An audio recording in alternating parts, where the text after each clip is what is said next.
E andiamo. Vedo che, vedo che siete fortissimi.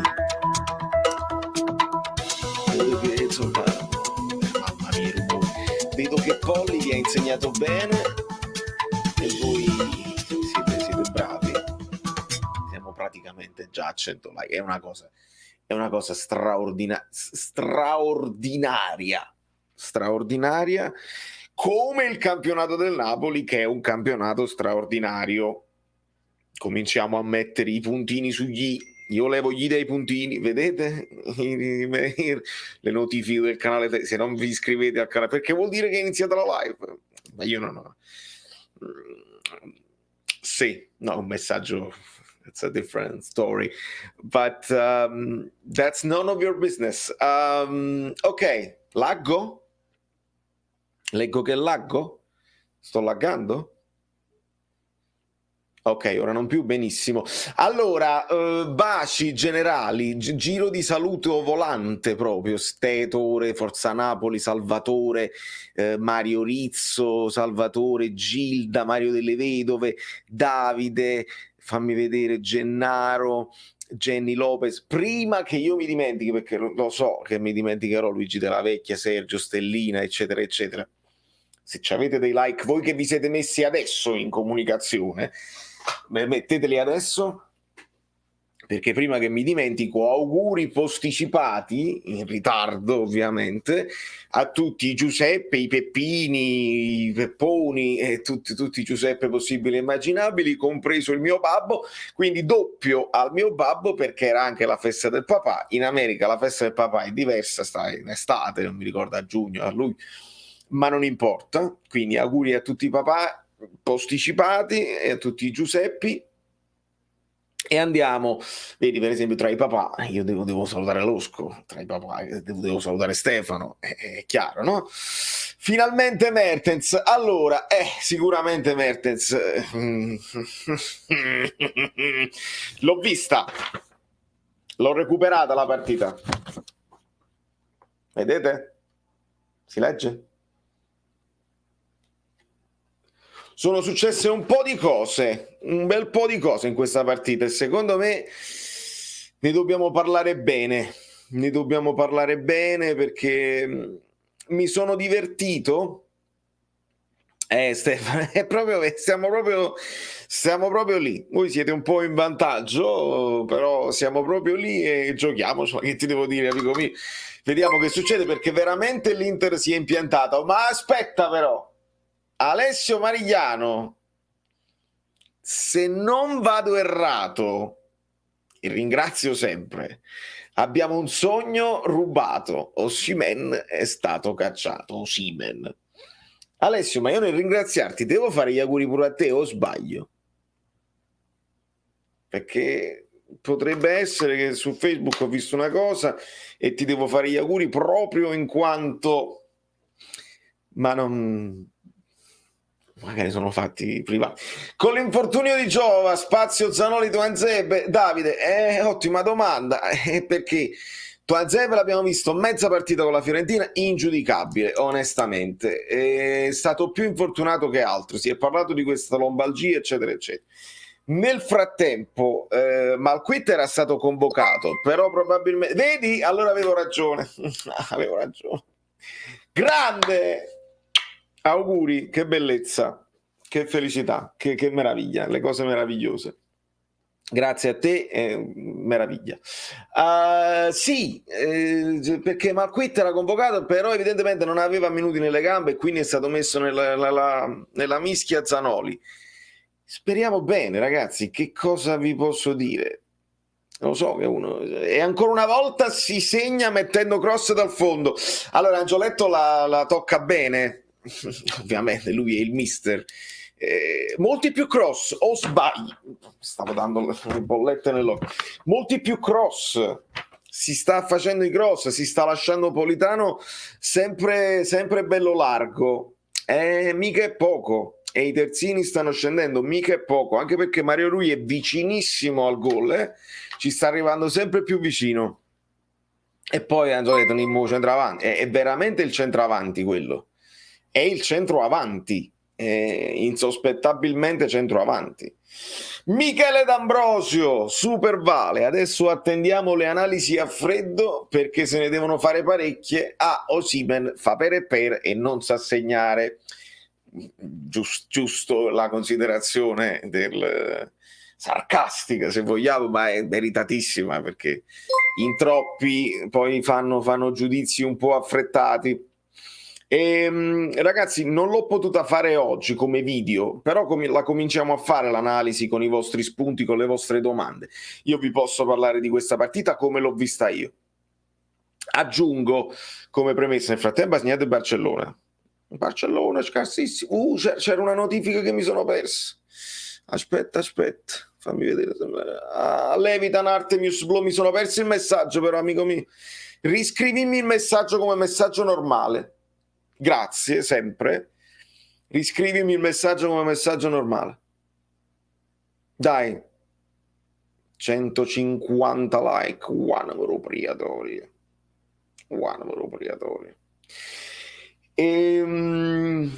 Sì, l'analisi la voglio fare. Non l'ho fatta come video, magari la facciamo uscire domani, anche perché ci sarà questa sosta, no? Ci sarà questo momento di pausa, poi ci sarà la nazionale, evitabile. Ma non è in questo caso, insomma, amichevole, una partita che non avremmo dovuto fare, ma che dobbiamo fare. Ancora non mi è chiaro se Elmas è squalificato o no, perché in alcune trasmissioni sento che è squalificato con la Macedonia, altre no, e quindi non lo so.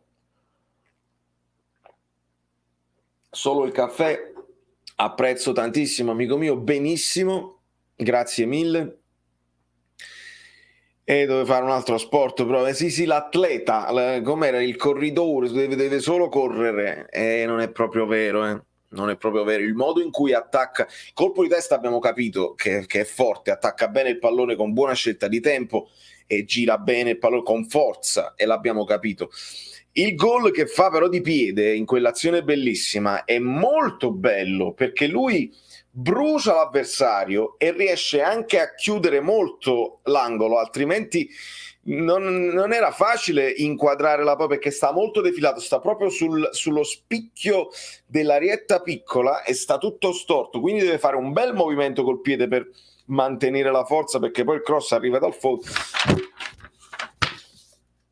Insomma, ragazzi, ci togliamo uno sfizio, io non è che devo stare qua io ve l'avevo detto eccetera eccetera, no, non ci interessa, siamo tutti tifosi del Napoli, quindi vogliamo che anche, per esempio, Fabian, no? La storia di Fabian, io l'ho dovuto rimproverare per parecchie partite l'anno scorso eccetera eccetera, sono contento di essere smentito, quindi la voglia è sempre di essere smentiti quando vediamo qualcosa che non ci piace, su questo non c'è dubbio. Quando c'è però qualcosa che ci piace e si manifesta, è pure bello poter dire guarda, l'avevamo notato. Noi nell'analisi del mercoledì su Caffè Napoli TV ci siamo permessi, e Antox e Salvatore hanno fatto un'analisi fredda dei numeri di Osimhen, e se ci togli i rigori e se ci metti i minuti giocati, non le partite ma i minuti giocati, e vai a vedere che questo segna parecchio, c'ha una buona media rapporto minuti e gol giocati. Questi sono i numeri freddi che poi se li vai a paragonare ad altri calciatori, a Vlahovic eccetera, ma a noi non ci interessa. La cosa importante è che Osimhen comunque ti fa giocare la squadra in un certo modo.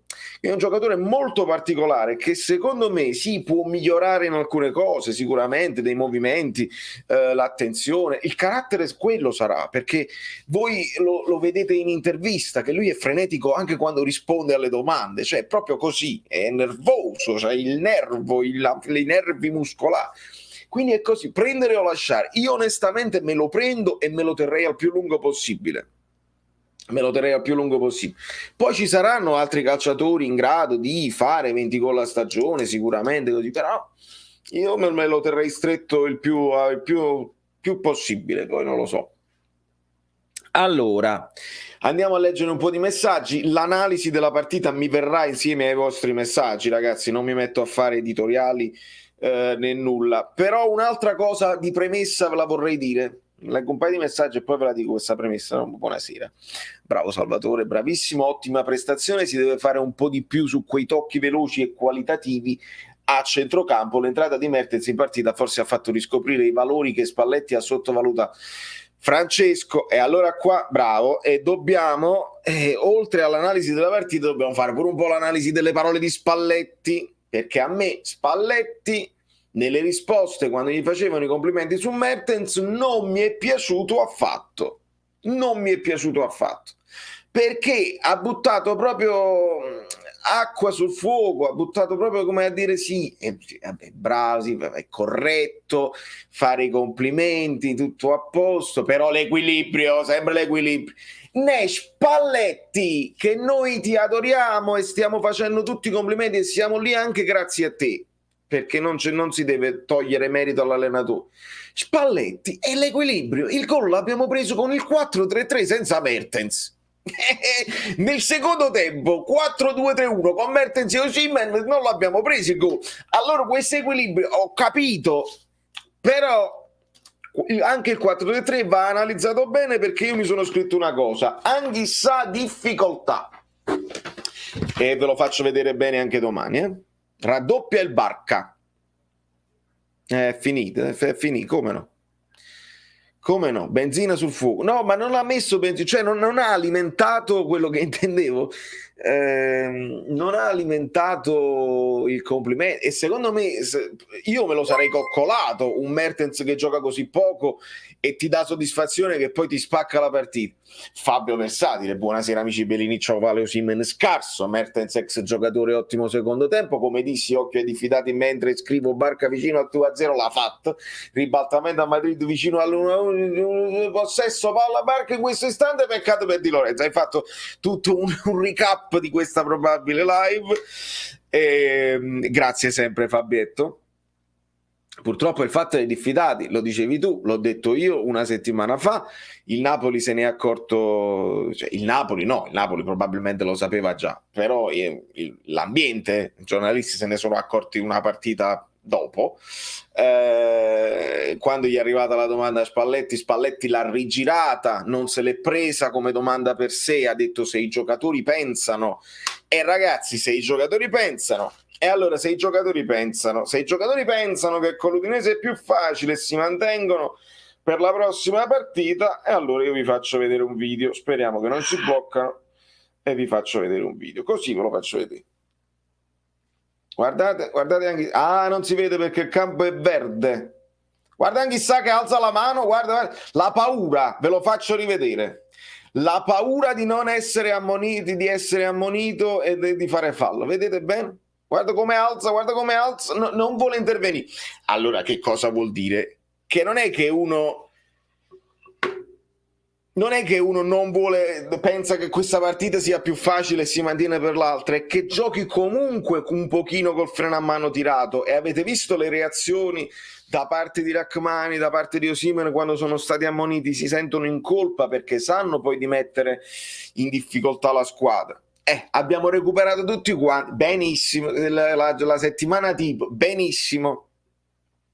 Non è vero, perché adesso abbiamo di nuovo la difesa che sarà obbligatorissima, perché Rachmani non può giocare, deve giocare Juan Jesus e deve giocare a sinistra e spostare Koulibaly a destra. Koulibaly a destra nel Napoli non mi ha mai impressionato troppo, speriamo bene, perché comunque lo fa in nazionale, quindi non dovrebbe essere un grosso problema.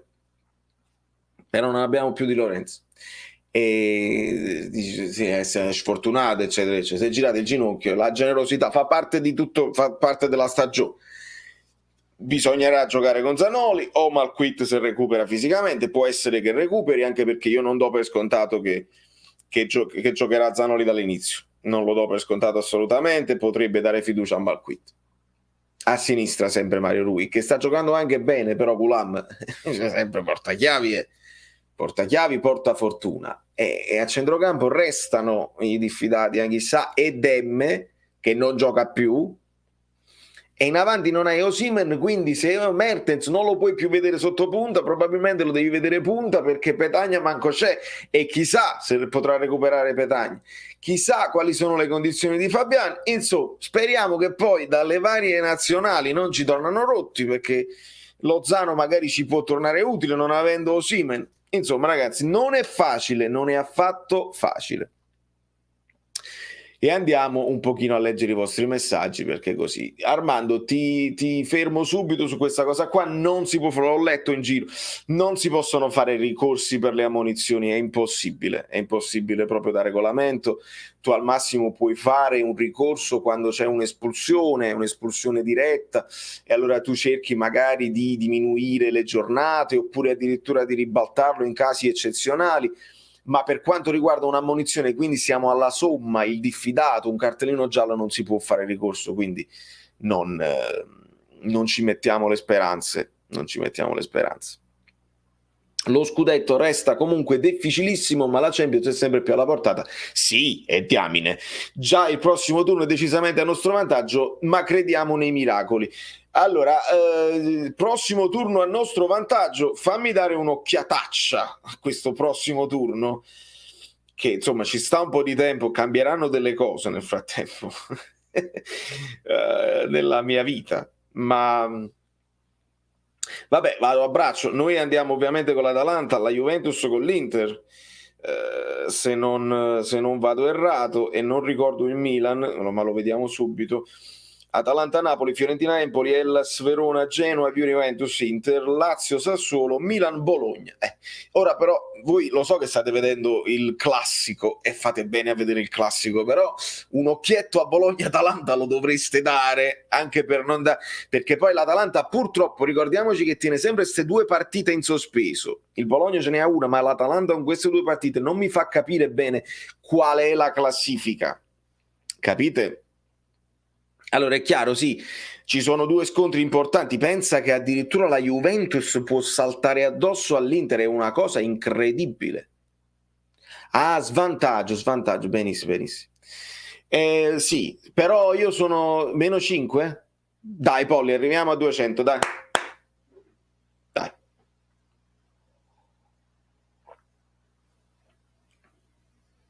Allora, molto, molto attento Renato. Molto attento. Fornò ha spiegato a Spalletti che fallo di mano su tiro diretto in porta è sempre una munizione, l'ha detto a Spalletti. E Spalletti l'ha detto a noi in, mi pare fosse l'intervista. In intervista. Attenzione, comunque mi arrivano sempre messaggi, devo sempre così. Domani mattina. What? That's funny. Glielo dico, sono live in questo momento e il mio cameraman Dario Ciccioni, sono live, ti sto presentando, ti conoscono tutti oramai, ti hanno fatto anche i complimenti per il video e bello, adesso informo gli amici Belini di questa cosa, divertiti tantissimo, oramai sono tutte interviste in radio che dobbiamo fare, vai. Perché una delle serate varie in cui io suono con Dario nelle varie cose, c'è un locale nel Village dove praticamente a fianco al muro o sopra, direttamente sopra, ci abita Patti Smith. E Patti Smith, voi direte, ma come cantante, musicista, la famosa, per i più giovani è quella di Because the Night Belongs to Lovers. Però Because the Night per lei la notte non appartiene più agli amanti, ma appartiene a lei che deve scrivere le poesie e non vuole essere disturbata dalla musica dal vivo. Allora purtroppo avendo questa vicinanza, confiniamo musica dal vivo, il locale dove suoniamo molto spesso e Patti Smith, molto spesso lei scende giù, bussa e protesta con il ristorante comunicante al basement. In questo caso il ristorante vengono sempre sotto, non viene lei direttamente, e vengono a dire abbasso un po' il basso, viene sempre con me perché il basso fa vibrazione, il basso sembra che così, ma io non suono forte, non ho un volume esagerato, anzi io tengo un'età, quelle le cose di quando uno è giovane che vuole tenere il volume, poi si suona male se si suona troppo. Il mio volume è giusto, ve lo prometto, ve lo giuro che il mio volume è sempre giusto. Quindi poi mi sento in colpa, mi fanno abbassare il basso, suono peggio perché se non mi sento non si suona bene. Insomma, è sempre colpa mia se Patti Smith così. Invece, in questo caso, Dario Ciccioni mi dice che non ero presente perché dovevo fare un'altra serata e Patti Smith è scesa in pantofole fino a giù, mascherine, pantofole e vestaglie fino a giù al locale a dire basta, è la batteria che mi dà fastidio. Ah, non è colpa mia. E quindi adesso Dario dovrà parlarne in radio perché... E capite, Valentì, è una cosa che non esiste proprio. Ma poi io capisco, no? Dopo una vita anche di rock sfrenato, di punk, eccetera, eccetera, voler riposarsi così, ma non abitare nel village. Puoi permetterti di abitare, che ne so, a Park Avenue, Uptown, no? Non c'è bisogno che stai nel village in mezzo bordello, e quindi è anche un po' colpa sua. Non c'è dubbio. Si lamenta dei rumori, esattamente. Bravo Daniele. Allora, buonasera. È una storia divertente. E io, nel frattempo, mentre era bella anche l'idea di incontrarla, insomma, così, magari di scambiarci una chiacchiera, non sarebbe stata di buon umore, quindi sono stato contento di non essere presente in questa serata specifica e se la sono vista loro con Patti che doveva scrivere le poesie. Il problema è che Osimhen la prende prima col tallone e poi la palla. Ah, stiamo parlando di quella cosa là. Allora sì, Spalletti ha detto questa cosa, eccetera, eccetera. Io da regolamento l'ho sentita questa cosa cioè che quando un tiro in porta è automaticamente giallo, però non lo so se poi la volontarietà è ancora da considerare, non lo so. Il fatto che prende prima il tallone e poi va sul braccio, non c'era neanche fallo, doppio errore di Fornò, questa l'ho sentita da Paolo Del Genio. Insomma, ci sono varie interpretazioni. Fatto sta che noi perdiamo un punto di riferimento importante. Quella di Rachmani mi sento di dire che era ammonizione e ho avuto anche la conferma dal nostro amico arbitro, quindi lì c'è poco da dire purtroppo. Allarga il braccio e fa un movimento innaturale. Quella di Victor è completamente, perché lui sta proprio in caduta, sta in scivolata, gli tocca il piede e poi va a finire sul braccio. Era impossibile tagliarselo, non c'è volontarietà. Se la volontarietà non conta e deve essere ammonito per forza, però è giusto quello che dice Paolo e che ci ricorda Massimo, non c'è manco il fallo, nel senso che piede mano non si chiama. Piede mano non si chiama, però quando è una giocata, non quando sta respingendo un tiro. Insomma, il fatto è questo, è che il regolamento potrebbero scriverlo un pochino più chiaro in modo tale che così. Giacomo, non si può fare ricorso, già ne abbiamo parlato. Allora, Massimo Cirillo, sembra che a poco Spalletti stia cercando di far fuori Mertens, se non lo farà partire titolare contro l'Atalanta sarà la prova definitiva, un campione come lui merita di giocare. Amico Massimo, sono d'accordissimo sul fatto che meriti di giocare, oltretutto non è nemmeno un capriccio nostro, ragazzi. Il Napoli segna meno di quanto potrebbe, non siamo pericolosissimi, anche perché abbiamo visto che gli esterni stanno facendo un lavoro completamente diverso rispetto all'anno scorso e grazie ad Osimhen ci stiamo mantenendo a galla. Mertens deve giocare per farci far gol, perché siamo più pericolosi con Mertens, è uno. Poi c'è l'affetto, l'idea che comunque ci dispiace che probabilmente è l'ultimo anno, è due, ma poi è un leader in campo, è uno. Ma vi dico una cosa, Mertens fa giocare meglio anche Insigne. Ascoltatemi bene. Mertens fa giocare meglio anche Insigne. Insigne, che non ha fatto una partita straordinaria, però nemmeno cattiva. Ha bisogno dei movimenti senza palla, di gente che gli detta i passaggi, perché Callejon va e lui c'ha questa cosa così. Politano lo fa di meno, Lozano, quando c'era Lozano, lo fa di più, e quindi la mancanza di Lozano, la mancanza di Mertens ha dettato tanti di quei passaggi che fanno giocare meglio anche Insigne. Mertens nello scambio stretto ti scambia la palla di prima e fa giocare meglio anche Insigne, si velocizza la manovra, perché se la palla arriva a Insigne e nessuno gli si muove intorno, Insigne si aspetta e torna indietro, perché non punta l'avversario. Capite? Allora questa era la riflessione che facevo. quando ce la pigliamo un pochino con Insigne per la stagione non brillante è anche il non avere Mertens vicino. Quindi rendetevi conto l'anno prossimo cosa succede, a parte che perdiamo un impianto, perdiamo proprio uno stile di gioco con Insigne e Mertens, e quindi dobbiamo ricominciare veramente da capo. Però si può fare anche meglio, si possono prendere giocatori più freschi. Però adesso è chiaro che non ci sarà Osimhen, deve giocare per forza Mertens. Se gioca un Petagna appena recuperato al posto di Mertens, io grido allo scandalo, sinceramente. È l'unico che abbiamo. L'unica possibilità potrebbe essere Lozano, ma se addirittura ci mettiamo Lozano prima punta siamo alla frutta. Che si è mangiato Arnautovic, segnalo, tra le altre cose, what the fuck is going on? Ma non lo so se Dario mi risponde...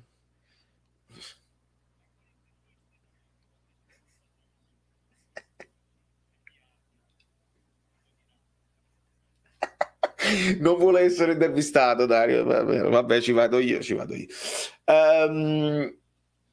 è mangiato Arnautovic, controllate, io voglio segnalare sempre per onestà fino alla fine, fino in fondo, non voglio dire fino alla fine, fino in fondo. Per me c'era un rigore per l'Atalanta clamoroso, perché De Silvestri salta, ha una bella gomitata a Pezzella, la prende di testa, poi cade De Silvestri e si mette le mani in faccia. Ah, che male! Fallo al contrario chiamato a Pezzella, che secondo me non aveva fatto proprio niente. A Pezzella gli esce il sangue, De Silvestri si alzano, tutto a posto. Per me simulazione, gomitata, ammonizione e rigore per l'Atalanta, non dato. Questo così. Poi palo dell'Atalanta, poi Bologna era vivace. Questo per dire tutto.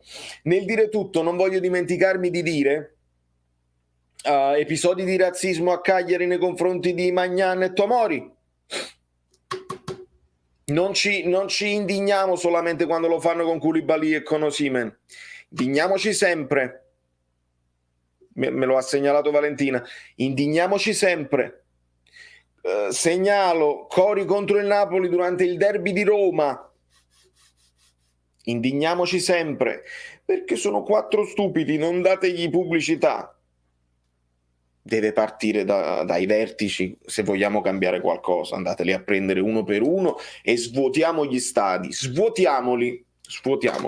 E noi Napoli non prendiamo i cattivi esempi, diamo il buon esempio.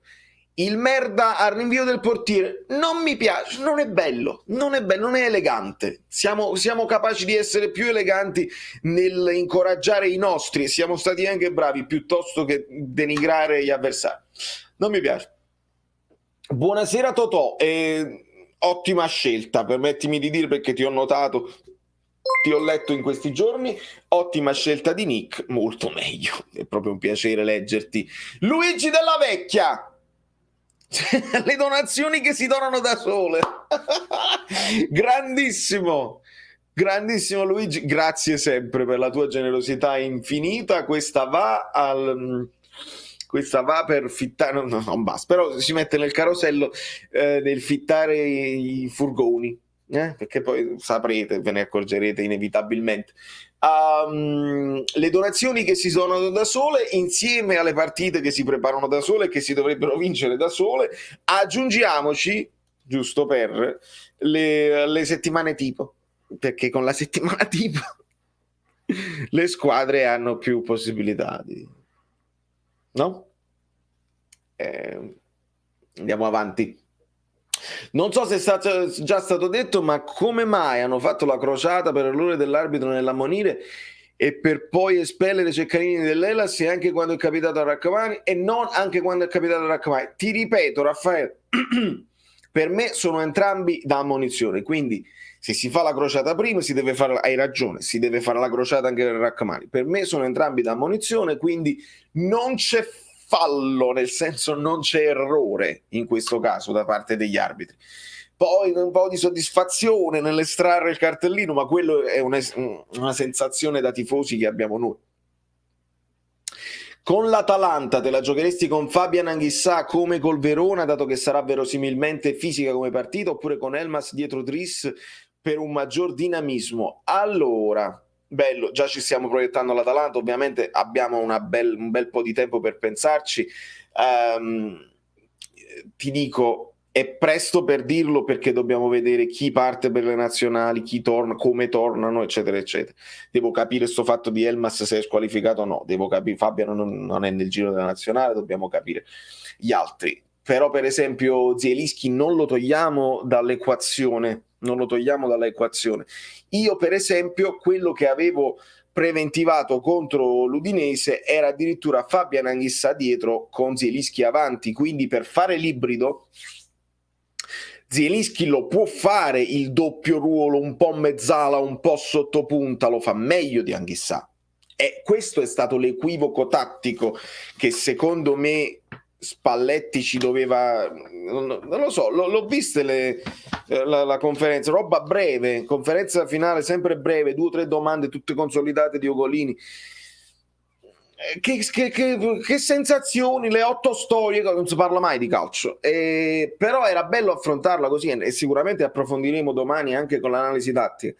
Nel primo tempo sì, è 4-3-3, ma se andate, e vi le farò vedere anche io, a vedere le posizioni medie, Anghissà era leggermente più avanti rispetto a Fabian ed era anche logico perché giocando a 3 centrocampisti, l'Udinese qualcuno deve andare ad aiutare Osimhen a bloccare la fonte di gioco e l'Udinese non ha fatto solo blocco e contropiede, no, hanno proposto gioco con scambi anche veloci, con ripartenze non solo, ma anche proponendo gioco e ci hanno messo in difficoltà.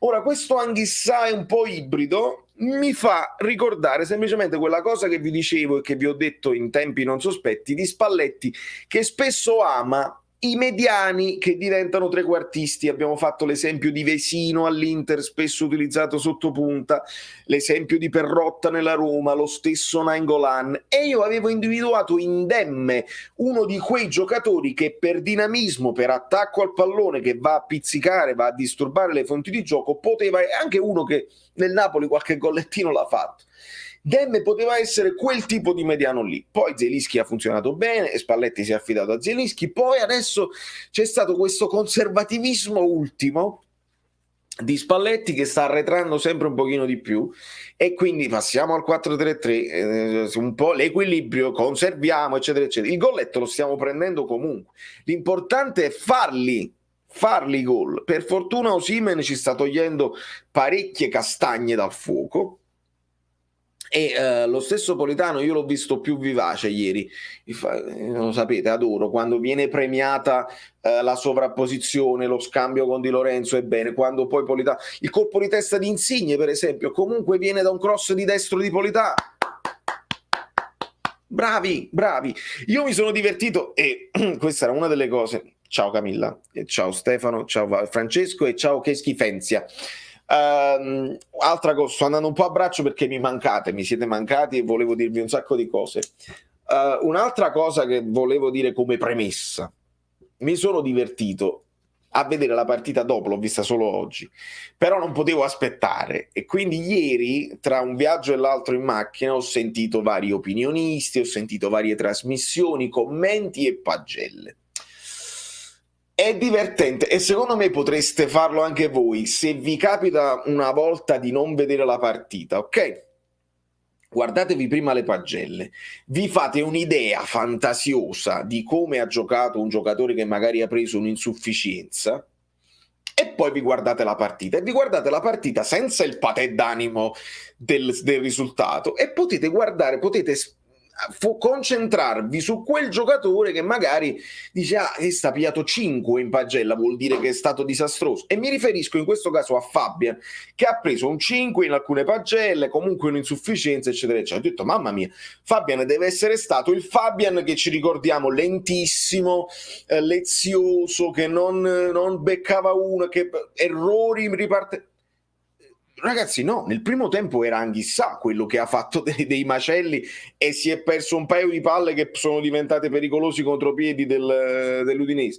Fabian ha fatto una partita onestissima, è arrivato anche al tiro e c'è stato quel rimpallone, la presa di piede eccetera eccetera, comunque pericoloso, si è messo lì vicino allo bot che ha cercato di fare un po' il doppio ruolo, non scintillante sicuramente, ma questa insufficienza dove sta? Dove sta? Allora, quello che vi voglio dire è io non penso di detenere la verità. È il mio modo di vedere il calcio, osservo delle cose più di altre, eccetera, eccetera.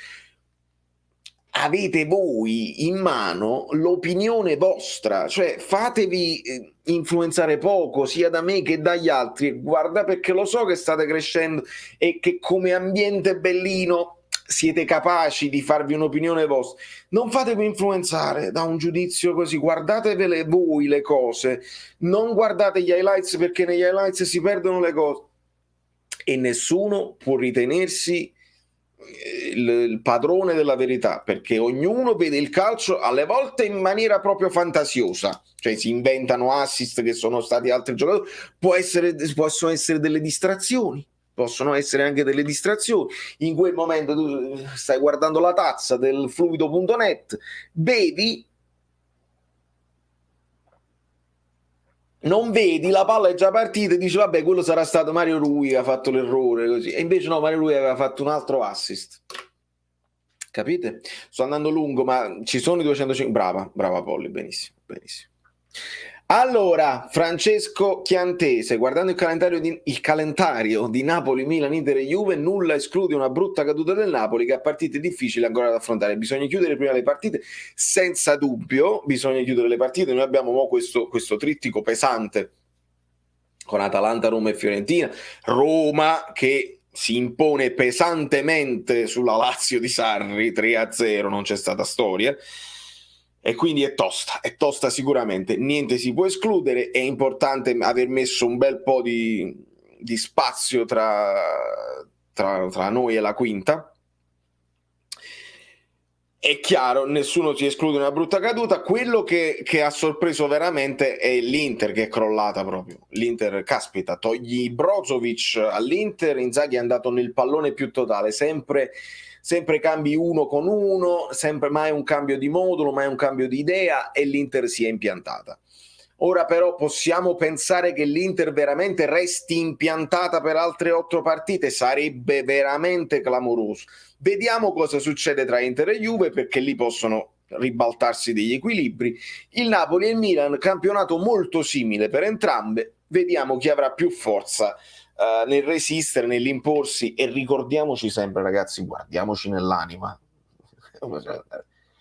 che il calcio non è solamente il rettangolo verde, non lo vedete verde ma è verde, non è solo il rettangolo verde, ci sono le preparazioni alle partite, ci sono delle proteste fatte in un certo modo al momento giusto, ci sono delle designazioni che sono diverse dalle altre, ci sono arbitri che chiedono scusa quando sbagliano e arbitri che dicono stai zitto, mi hai già scocciato, non mi... Attenzione. Quindi per vincere, per rimanere in A, quando poi te la giochi punto a punto contro queste squadre un pochino più potenti, attenzione, non basta essere bravi, perché siamo bravi sul campo, con qualche errore, con qualche cosa che si può fare meglio, qualche scelta, non basta. Quindi si devono incalalare una serie di cose, incastrare una serie di situazioni, quindi non veniamo poi dopo la delusione, lo capisco nel caso, io per questo molti miei amici mi hanno scritto dobbiamo pompierare tantissimo. Ci è andata bene, meno male, siamo stati bravi, abbiamo avuto la reazione nel secondo tempo così, ed era l'Udinese. Adesso arrivano partite belle toste e poi voi mi direte sì, ma dopo il calendario è facile, Sassuolo, Spezia, e noi con queste squadre qua abbiamo steccato con squadre. Il Verona era una squadra che non si doveva né salvare né doveva entrare da nessuna parte. Possiamo considerarla una partita inutile, facile, già scritta, partite che si vincono da sole? Non si può fare, e neanche le altre possono fare, quindi andiamo a vedere. Allora, Adani, Mertens dirige l'orchestra senza la bacchetta. Mi sa che Spalletti non lo fa giocare perché Ciro fa meglio l'allenatore di lui. Comunque Zanoli deve giocare titolare. Allora, su Zanoli vedremo. A me non è dispiaciuto il suo ingresso in campo. Due cose semplici le ha fatte, un'altra cosa meno semplice l'ha sbagliata verso un pallone. Però vabbè, possiamo dare responsabilità a sto ragazzo. è uno che probabilmente avrà un futuro radioso perché ha i potenti fisici mezzi, ha i potenti mezzi fisici e una discreta tecnica, quindi non c'è fretta. In questo caso, se è pronto, lo scopriremo.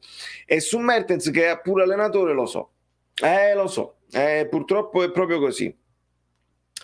Riflessione su Lobotka, giocatore ritrovato, non perde mai palla, è molto preciso nei passaggi e difficilmente fa cappellate, ma quando la facciamo una verticalizzazione, sì, tutto. Ecco perché, io sono d'accordo con te Francesco, nella mia ipotesi di formazione contro l'Udinese, pre-Udinese, avevo detto possibile che Lobotka non può uscire più da questa formazione, e l'idea Fabian Anghissà mi piaceva tantissimo perché Fabian ce l'ha.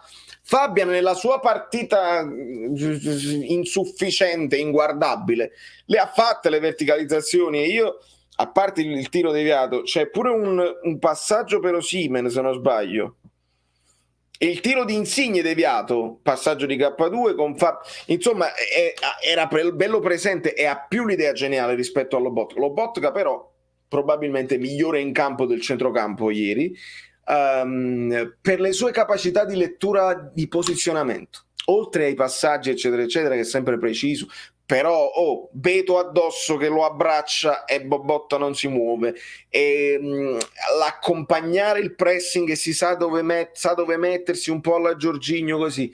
Questo secondo me Spalletti si è innamorato di questo, e quella famosa voragine di cui parlavamo Lobotka la copre, quindi Lobotka chissà a 2 mi sa di preferenza in questo momento di Spalletti, anche perché se esce Fabian, che lo stesso Spalletti ha detto io Fabian non lo tolgo perché mi può cacciare sempre il gol dal cilindro, e se esce proprio lui e mantiene Anghissà in campo, vuol dire che Fabian probabilmente fisicamente sta un po' pagando questa storia della pubalgia di cui si parla, e allora Spalletti ne è consapevole e cerca di tenere quelli che sono fisicamente più pregnanti, più pronti, perché era una battaglia da fare. Real 0-3, caspita. Valerio Vitale, commenti sulla risposta di Spalletti alla domanda su Mertens, grande Patti Smith. Allora, l'ho detto a inizio live, non mi è piaciuto perché ha cercato di difendere la sua scelta di non averlo utilizzato. Lui dice sì, è corretto che fate i complimenti, però l'equilibrio, non ci sono partite e partite dove Mertens può giocare, e ne abbiamo fatte di tutte le partite, abbiamo giocato contro grandi e piccole e Mertens non ha giocato più. Però quando ha giocato contro le grandi e contro le piccole, Mertens ha sempre segnato o comunque è stato all'interno di azioni pericolose. Mertens fa giocare bene tutta la squadra, oltre ad avere il gol nelle gambe e a inserirsi e a dare fastidio all'avversario. Voi dovete vedere il lavoro sporco che fa Mertens. È qua che io contesto Spalletti. L'equilibrio abbiamo capito, ma lo vedi quello che Mertens fa sul primo possesso dell'avversario? Lo vedi come va a pizzicare, come va a disturbare, e non è mai un'uscita pulita della squadra avversaria. Sarò io innamorato, ma io vedo queste cose qua. Invece credo che il Napoli raggiungerà 81-82 punti, quota che probabilmente sarà il tetto massimo. Speriamo, Gregorio, speriamo bene. Che ti devo dire? Se a Zanoli danno una mano nei raddoppi si può farlo crescere. Valentino, sì, io poi ho visto nello sviluppo da quando entra Zanoli, Rachmani ha spesso la possibilità di fargli il passaggio, e Rachmani preferisce cercare il passaggio su Zielinski, anche un po' più difficile, che ha giocato a pallone anche a livello amatoriale.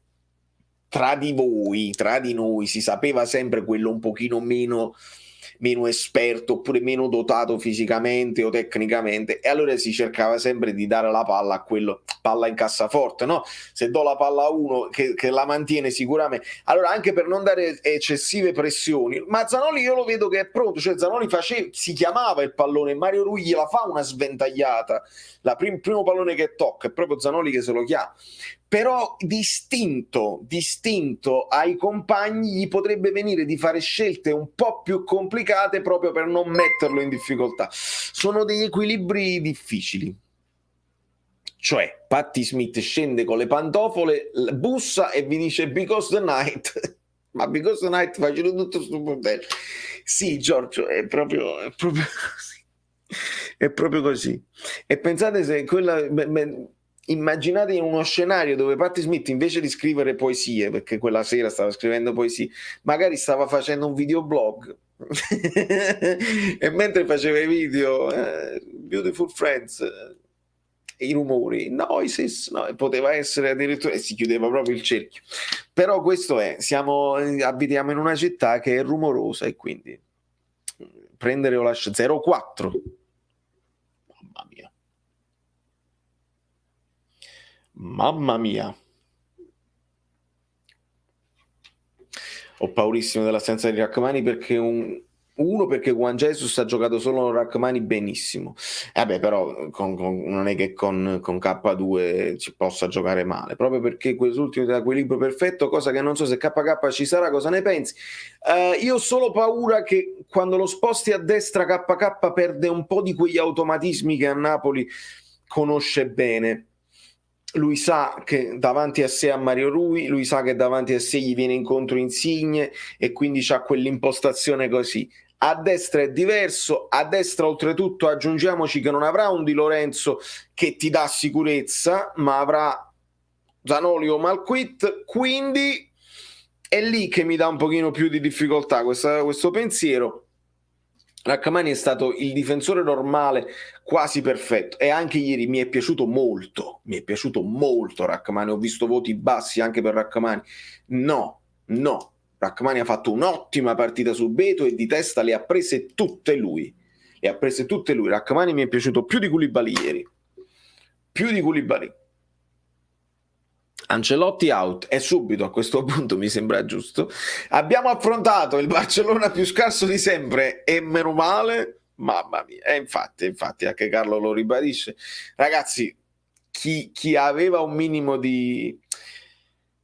io poi l'ho dovuta rivedere anche a freddo, quindi ero anche più tranquillo nel giudizio. Si vede un Barcellona troppo superiore. Allora se tu sei tifoso del Napoli, prima cerchi di sminuirlo per darti una speranza, poi dopo non ti vuoi spiegare certe cose, ti dispiace, eccetera, eccetera. Ma bisognava semplicemente dire che Barcellona era ingiocabile, era impossibile fare di più, proprio impossibile fare di più. Ci sono mangiati una caterva di gol all'andata, proprio una caterva. Quella partita doveva finire 15-4.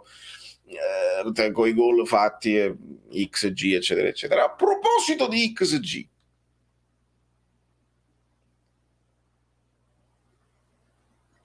ci siamo, mi sembrano logici. Si sa quanto tempo starà fuori Di Lorenzo? PB. Fabietto mi parlava di un mesetto almeno.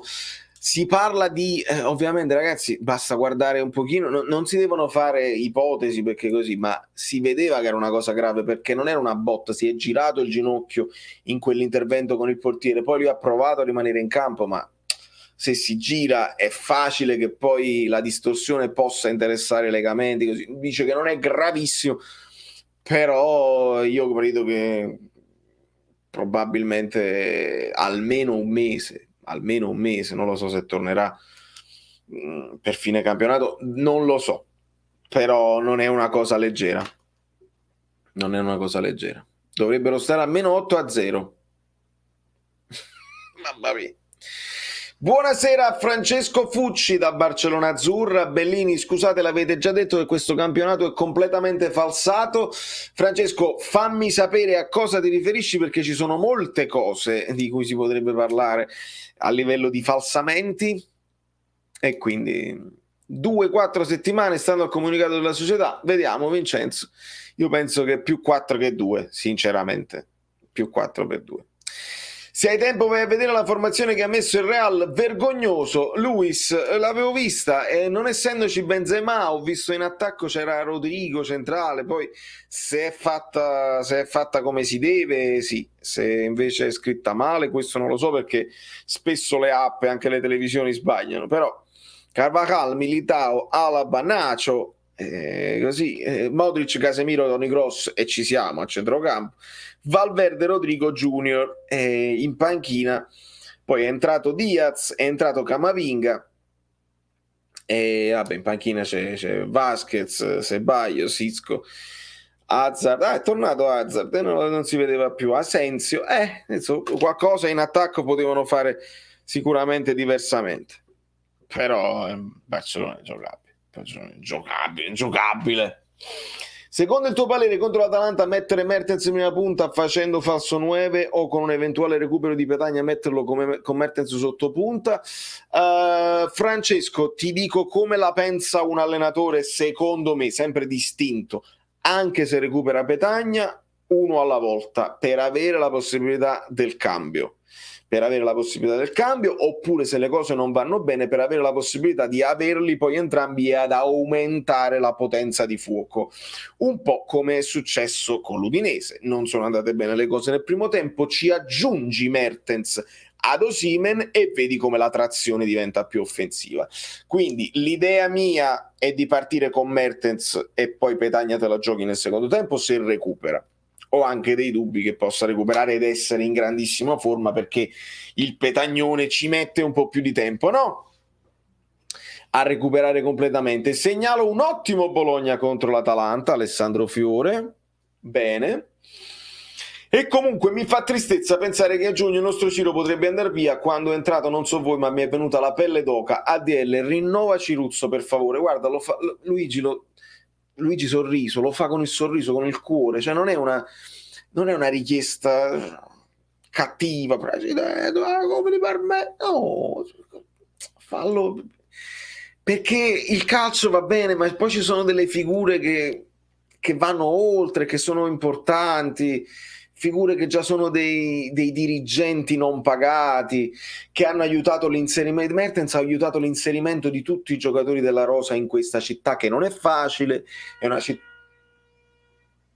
una città che ti mangia, che ti può divorare se non la affronti bene. E quindi oltre che al calcio, ragazzi, perché se tu ti vendi a Mertens, tu ti devi comprare un attaccante e un sottopunta e devi sostituire Insigne e devi sostituire. È tosta. L'anno prossimo è veramente tosta. L'Atalanta, come il Verona, gioca uomo contro uomo. Come faremo a superare il centrocampo se non avremo Osimhen? Ottima domanda, Giulio. Devi fare un giro palla velocissimo, devi avere più qualità possibile nel giro palla.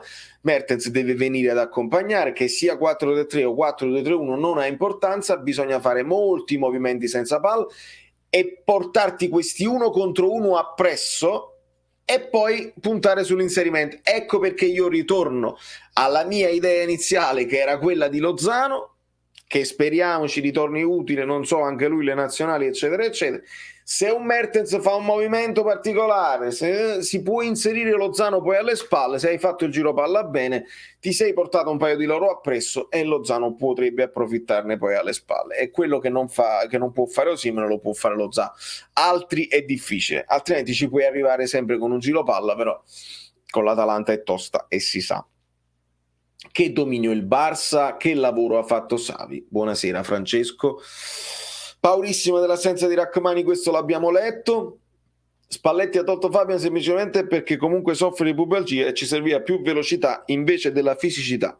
Sì, ma non ci dimentichiamo anche della qualità, caro Fabietto, perché Fabian ti dà qualità. Che poi a me Lobotka, anch'essa, è una coppia che piace e che sposo, e va bene, per mettere Mertens uno lo dovevi togliere, ma va benissimo. E anche sa ha fatto un ottimo secondo tempo vicino a Lobotka, così. Si è capito che la fisicità adesso è quello che interessa di più a Spalletti, e c'ha quest'idea che tu devi tenere botta e poi qualcosa davanti succede. Speriamo che continuerà a succedere qualcosa, speriamo. Troppi gol mangiati dal Bologna, ennesima occasione per il Bologna, è Patti Smith che si vendica. Formazione del Real vergognosa, ma dove? Ad avercela, ma infatti sì.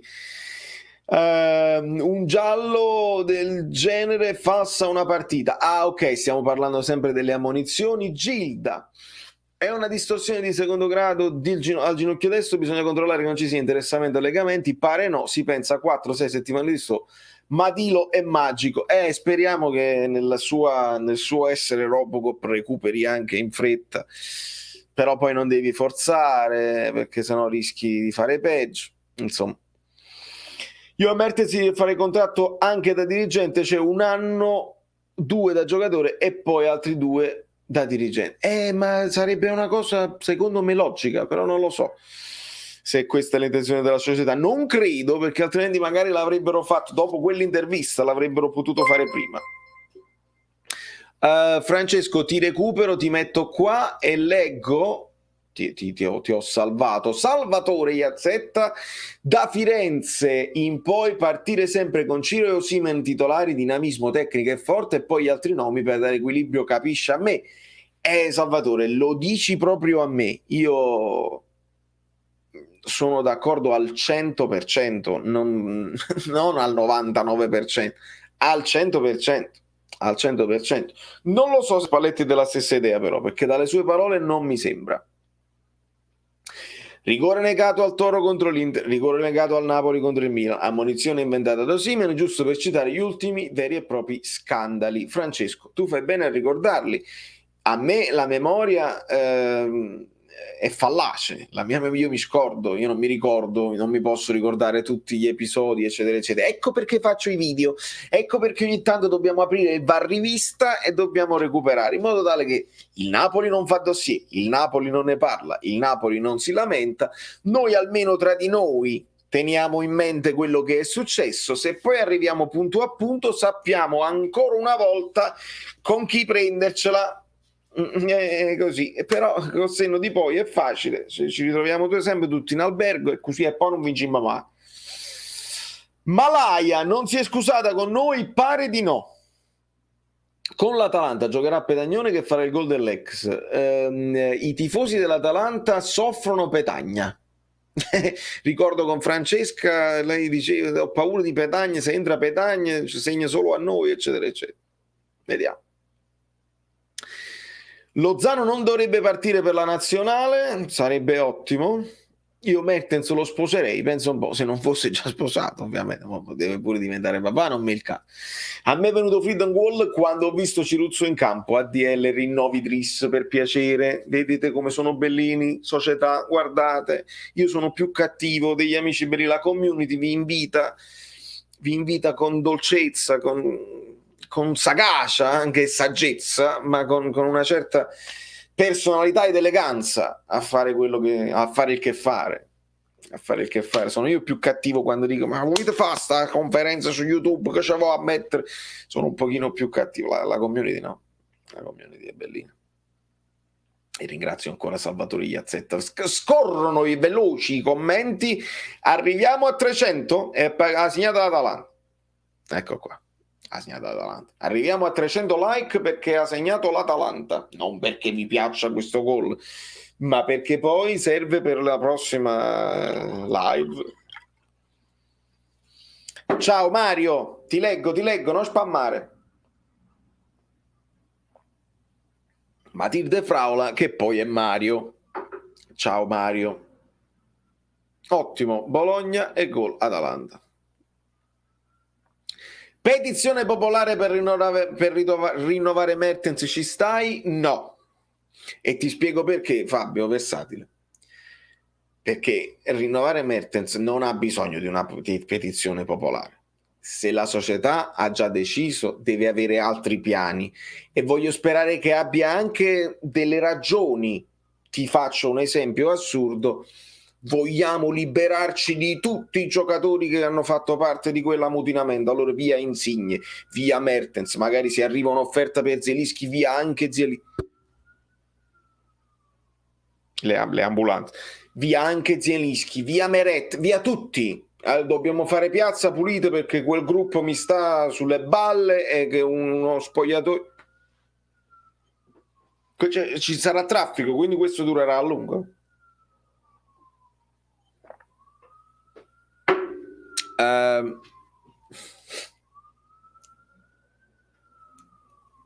Magari voi non lo sentite, lo sento su. No, sta avvicinando. Insomma, magari è questo. Allora, però, non è la petizione popolare. Se il Napoli non lo fa e non va bene, il Napoli si deve assumere le sue responsabilità e deve avere delle idee precise già in atto, che già ci deve essere il sostituto di Insigne, il sostituto di Messi, non deve stare a noi, deve farlo il Napoli direttamente. Rita, petizione popolare per Valerio sostituto di Alberto Angela. Patti Schmidt mi ha mandato le ambulanze. Non c'era anche Koulibaly nella serie dell'ammutinamento, non ricordo, ma sì, quella squadra là, certo. Allora, è chiaro che ci sta, è sempre così. La sirena è Patti Schmidt che sta arrivando con la polizia. Sì, come stiamo a like preventivi, cioè a like attuali? Bergamo, ultimo scoglio, più delle 8 partite. Ultimo scoglio, più delle 8 partite restanti, il sogno è possibile. Come ultimo scoglio? Pasqua, a Roma te la sei dimenticata, la Fiorentina che ha pareggiato con l'Inter te la sei dimenticata? Ultimo scoglio, non direi. Buonasera Tore. Antonio, giocare con un 4-3-2-1 con Mertens Insigne più vicino a Osimhen, tutto si può fare, amico mio. Allora Osimhen se ne parla poi per la prossima, non con l'Atalanta perché non ci sarà. È chiaro che si può fare tutto, però adesso a fine campionato con uno Spalletti che è un po' restio, oddio, lui ha provato con la difesa a 3, non è andata poi benissimo. Abbiamo provato con il 3-4-2-1 contro il Cagliari, se ricordate. È stato un mezzo disastro con quella formazione. Abbiamo trovato dei begli equilibri e dei buoni automatismi sia con il 4-3 sia con il 4-2-3-1. Non sento questo bisogno di cambiare modulo e di giocare con i numerini. Allora, mancano 16 punti per la Champions, 16 su 24 e vediamo di farli in fretta. Volete fare questa petizione? Fate la petizione per farmi fare la petizione, vediamo quante firme raggiungete. Si sarebbero ammutinati con Spalletti allenatore? Non lo so, Diego. Io non credo che il problema lì era Ancelotti. Cioè, sinceramente non lo so. Anche se Ancelotti prima dice non lo voglio fare, poi dice andiamo, e che è anche secondo me un discorso giusto, cioè a domanda rispondo, ti convince l'idea del ritiro? No. Lo vai a fare? Sì, perché sono comunque tesserato, così mi ha detto la società e così si fa, così facciamo. Dinamiche di spogliatoio che finché non ci metti le telecamere nascoste dentro, secondo me possiamo fare tutte le ipotesi del mondo. Matilde Fraola, che poi sei Mario, tu devi essere piccolino, però piccolino, se scrivi sai leggere. Arrivaci da solo. Ci manca solo Spider-Man attaccato alla finestra e stai a posto. Spider-Man, Superman e in italiano Batman. Perché? Perché dovremmo dire Spider-Man, dovremmo dire Superman e invece diciamo Batman e non abbiamo mai detto Batman. Perché? Queste sono le riflessioni importanti. Perché non gli fanno queste domande mai a Spalletti? In conferenza, se mi mandano a me, io gli chiedo perché non diciamo Superman e non diciamo Batman. Queste sono le domande importanti. Non volevano il figlio di Ancelotti. Davide, secondo me questa è una cazzata. Il figlio, non il figlio. Il figlio sta pure a Madrid mo e non penso che i giocatori del Real Madrid dicano c'è il figlio, giochiamo male oppure non facciamo quello che dobbiamo fare perché c'è il figlio mi sta antipatico. Non lo so. Io ne faccio sempre una questione di figure nella società, di gente messa lì, uno in più e non uno in meno, che sa, che gestisce, che previene un qualsiasi tipo di situazione possibilmente complicata o problematica.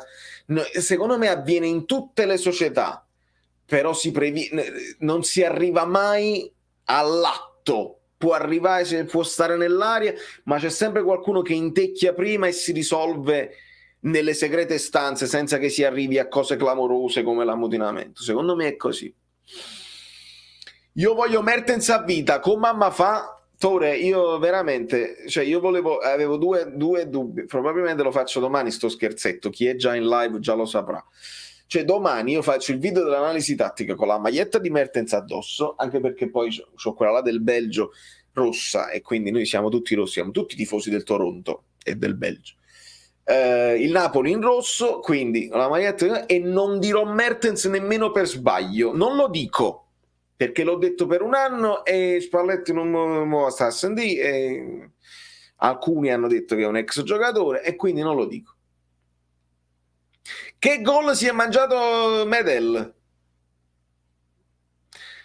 Spider-Man, Superman, Batman, meglio Thor e lo amo pure e Tarantella Amiz, eppure Thor, noi diciamo Thor, un po' di ci vorrebbe un po' di zeppola in mezzo.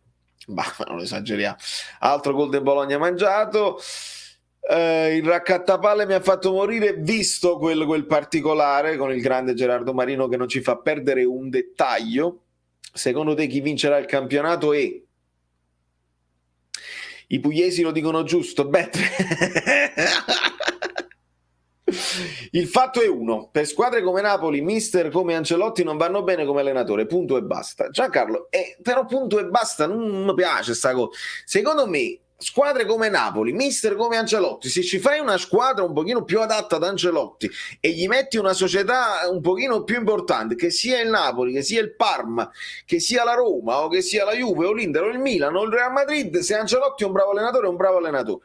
È chiaro che si dirà sempre un gestore perché ha avuto sempre giocatori forti, eccetera, eccetera, ma la sua carriera l'ha sviluppata Ancelotti e poi non è detto che tutti gli allenatori con i giocatori forti abbiano vinto, vuol dire che qualcosa in più rispetto agli altri ce l'ha. Io sono il primo che non ce la faceva più, ricordiamolo, sempre per coerenza, io con Ancelotti ero contentissimo all'inizio, poi ho cominciato a non capirlo più. Ho cominciato a chiedere anche la sua dimissione o che si dimettesse addirittura lui per coerenza, per serietà. E poi vedevo formazioni sempre molto diverse, così un atteggiamento forse troppo da grande squadra, è un po' un'estremizzazione del concetto di Benitez. Forse non siamo pronti, potresti mettermela così, forse non lo saremo mai.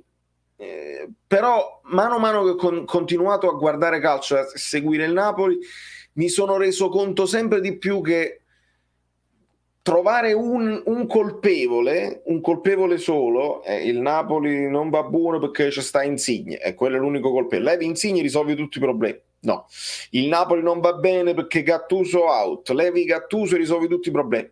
No, il Napoli, la società, levi ADL e risolvi tutti i problemi. No, nemmeno, perché ci deve essere tutto un movimento intorno, capite? Tutto un movimento intorno. Levi ADL, deve salire l'ambiente dei giornalisti, deve salire la considerazione con gli arbitri, deve salire il potere politico in Lega, deve salire deve salire l'organizzazione in città, che i tifosi sono bellissimi, però sono pure un po' asfissianti e quindi qualcuno... Insomma, ragazzi, essere i migliori, vincere in Italia non è facile per tantissimi motivi, quindi individuare sempre un solo problema secondo me non è corretto, ecco. Avremo più maglie che calciatori e infatti sì, siamo arrivati alla 12ª, credo. Scusa, ma tu suona? Scusa, ma tu bevi? XG del Barcellona sarà 9,99 almeno. Ragazzi, 0,4 è tosta, come classico. Nel frattempo che succede? Siamo al 94esimo, penso che insomma 8 minuti di recupero. Quando... Non so. Speriamo venga ammonito De Ron, non mi sembra. Voi mi state segnalando questa cosa di De Ron perché evidentemente è diffidato. Siete fortissimi, siete più bravi di me. Buonasera Fabio.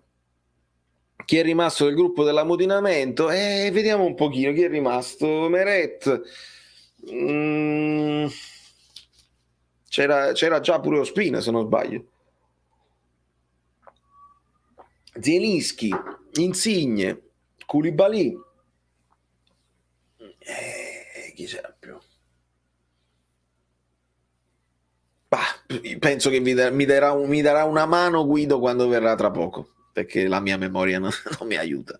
Parliamo di cose serie. Hai visto che ora la serie di Pitch Meeting ha fatto un canale tutto su? Mamma mia, come sei forte, Jacopo! Sì, l'ho vista e mi piace tantissimo questa cosa, perché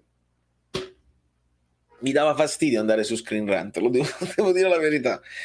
Adesso che ci sia un posto dove so che ogni giovedì esce un pitch meeting di qualche film, mi rilassa, mi dà, come si dice, mi dà delle ottime sensazioni, mi dà certezza, ecco, mi dà certezze psicologiche. Speriamo solo che l'impegno settimanale non lo renda meno, come si dice, meno fresco, meno spontaneo, perché quando...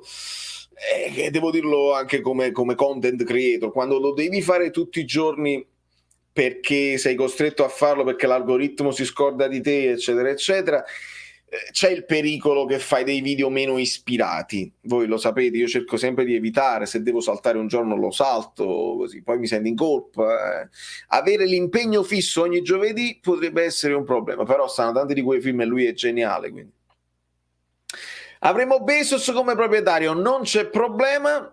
Allora, Pitch Meeting, Totò, sono dei video, è un comico, è un attore, un content creator, George Ryan, che ha avuto questa idea geniale. Praticamente il Pitch Meeting è quando c'è l'incontro con uno sceneggiatore che propone un film ad un produttore, per esempio, ed è sempre lui che fa sia il produttore che lo sceneggiatore. La cosa divertente è che descrive questi film e il produttore alla fine accetta di produrlo, però descrive tutto il peggio del film. Il produttore non capisce, dice ma sei sicuro che questa è una buona idea? Sì. È difficile da spiegarla così, però se te lo vai a vedere, scrivi un titolo dei film, è in inglese ovviamente, scrivi un titolo del film qualsiasi, ce ne sono centinaia, e scrivi Pitch Meeting vicino e vedrai queste cose qua. È molto molto divertente e mi ha ispirato tantissimo lui nel fare tutti i miei sketch che facevo con Saverio Solido, eccetera eccetera. Sono arrivato mo, metto il like e si può fare una petizione per questa maglia a 100, per queste maglie a 125 euro per i bambini, solo la blu. Ma che marketing è? Forza Napoli lo stesso, Forza Napoli sempre lo stesso, Saracini, questa è la nostra benedizione e maledizione. Noi, anche se fanno tutto male, sempre Forza Napoli.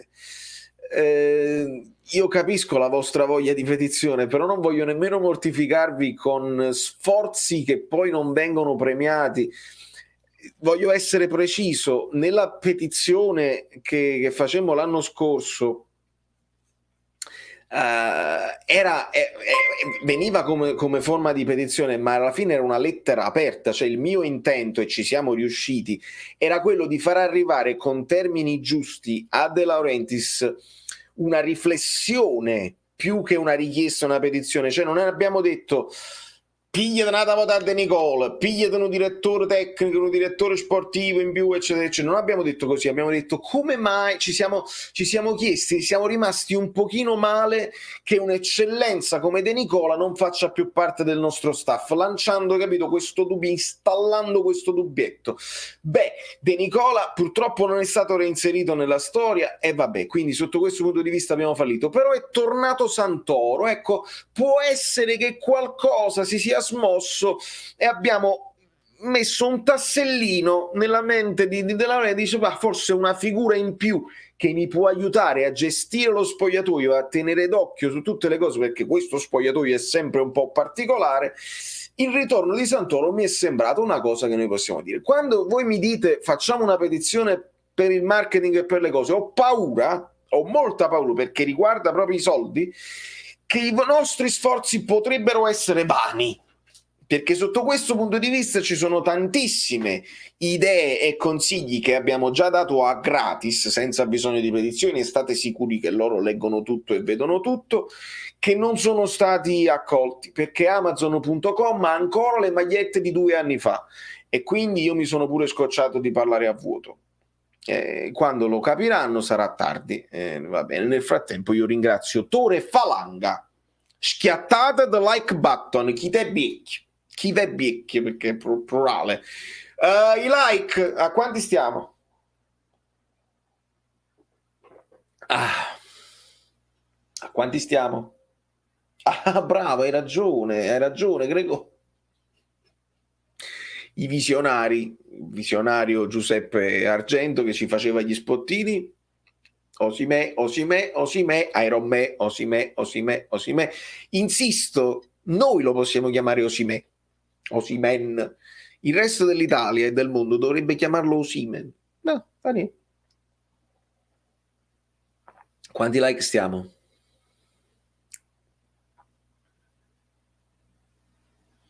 Secondo me, bravo Francesco, ci stiamo un po' dimenticando Spina in questa parte di campionato e ci sta aiutando a compiere questo sogno.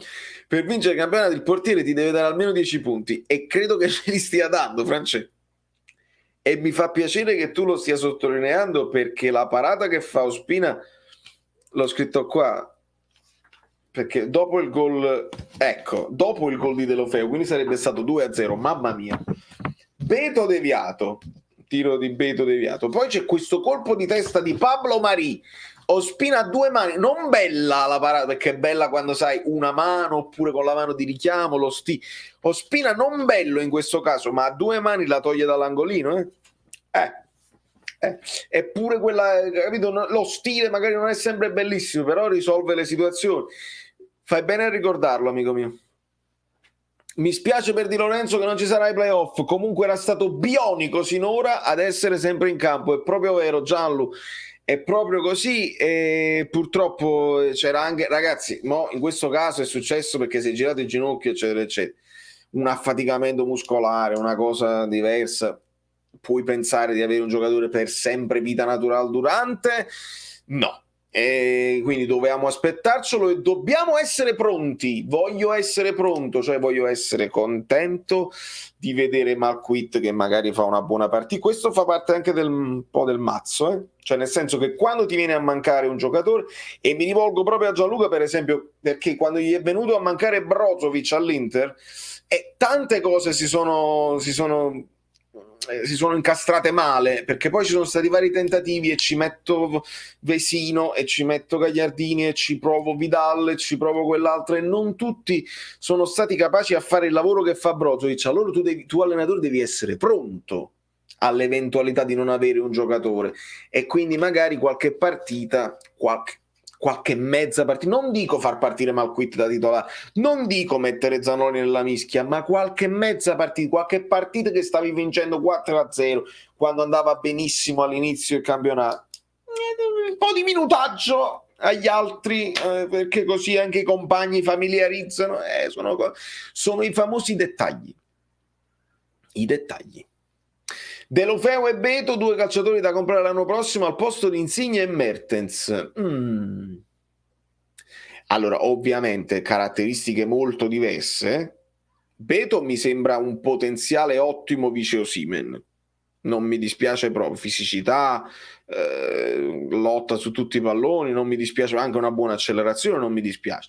De Lofeo, ragazzi, De Lofeo è un giocatore che Barcellona, Milan, insomma, è uno di quelli con tecnica, con dribbling, veloce. Il gol che fa è un gol bellissimo perché lui controlla e tira subito, cioè dopo il controllo poteva metterci un po' di più, invece no, si coordina immediatamente e ruba proprio il tempo a difesa del portiere. Il problema suo è un po' la continuità, un po' non ha giocato tantissimo in quel Barcellona perché è il Barcellona pazzesco, è chiaro che è un giocatore che tecnicamente non si discute, l'età magari non è giovanissimo, non è neanche anziano, non lo so se il Napoli sta cercando quel tipo di giocatore là.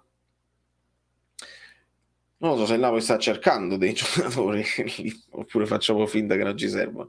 Solo a me questo Milan ricorda un po' quello di Zaccheroni, scudetto vinto a colpi di 1-0. Salvatore, tu mi vuoi far andare dietro nella memoria e chi se lo ricorda il Milan di Zaccheroni? Cioè me lo ricordo perché mi ricordo Zaccheroni, e Zaccheroni era sfizioso con il suo 3-4-3, però non ricordo come giocava quel Milan lì. troppo simili Bede e Osimhen si pesterebbero i piedi. No, ma uno al posto dell'altro, capisci Vittorio? Cioè, come vice Osimhen mi sembra proprio ideale, perché se non c'è Osimhen tu hai un giocatore un po' abbastanza simile e quindi puoi continuare a fare quel gioco là. La partita con l'Atalanta è partita da pensare come amministratore del condominio o inquilino del quarto piano? Ah, bella questa domanda un po' spallettiana. No, non siamo amministratori del condominio, siamo roommate, siamo roommate, siamo coinquilini, consideriamoci ancora coinquilini, credimi. Perché poi andare lì con quella presunzione di sto avanti così potrebbe poi farti prendere degli schiaffi. Ricordiamo l'Atalanta già ce ne ha dati spesso e quindi no, dobbiamo andarci quasi da pari a pari e dimostrare e dare una bella botta a dire guarda il Napoli sta affrontando l'Atalanta e dà la botta importante, una risposta anche al Milan, dice tu ti senti che stai in cima all'attico e guarda qua che ti combino con l'Atalanta. Però è tosta, perché questa è una di quelle partite dove tu pure se la approcci bene c'è l'avversario e lo devi considerare. Con Di Lorenzo out, Zanoli titolare o staffetta con Malquit? Io credo Malquit titolare. Io credo che sarà Malquit titolare. Secondo te chi sarà il rigorista del Napoli l'anno prossimo? Se resta, credo Zielinski, oppure potremmo vedere Osimhen provarci. Chissà se ha un'idea al riguardo anche il nostro Guido Gentile. Ah, è partito. Questo campionato sarà più combattuto. Ci sono almeno 7 squadre che possono vincere lo scudetto. Quest'anno la lotta per la retrocessione sarà molto più intensa, più combattuta. Quest'anno le cosiddette piccole si sono rafforzate molto e poi giocano tutte a calcio, non è come gli altri anni che rinunciano a giocare. Questa è la rosa migliore dell'era De Laurentiis. Finalmente abbiamo un allenatore che valorizza tutti i giocatori, vedi, ha rivalutato Lobotka, eccetera. Finalmente abbiamo un allenatore che vede le partite, le cambia in corso dopo. Se a gennaio la società compra un terzino sinistro, quest'anno vinciamo lo scudetto. Ma ci tenete alla Coppa? Ma questa eliminazione può darvi una spinta maggiore per il campionato? Questa squadra manca la cazzimma. Questa squadra fallisce sempre l'esame di maturità, fallisce sempre gli appuntamenti importanti. L'anno scorso, nei scorsi anni, partite come queste non l'avremmo vinte. Non l'avremmo, questa è bellissima. La mia preferita. Io a un giocatore come Insigne non rinuncerei mai, anche malato lo metto in campo perché è capace di risolverti la partita in qualunque momento con una giocata. I cori? No, non li ho sentiti, non c'erano. Razzismo, calcio non c'è razzismo, non scherziamo. Ma queste cose non vanno manco nominate, gli si dà troppa importanza. Alla fine sono 4 scemi. Saranno forse più di 20 anni che ascolto queste ambiguità nel mondo del calcio. Ovviamente, scherzandoci su, adesso ho precluso le 0 possibilità, come qualcuno di voi auspica, no, di finire in TV, ma come vi ho detto non è la mia aspirazione del calcio. L'importante è che continui la mia carriera nel mio settore, che poi sono tutte e due, però diciamo è un po' meno ansioso, forse un po' meno incattivito.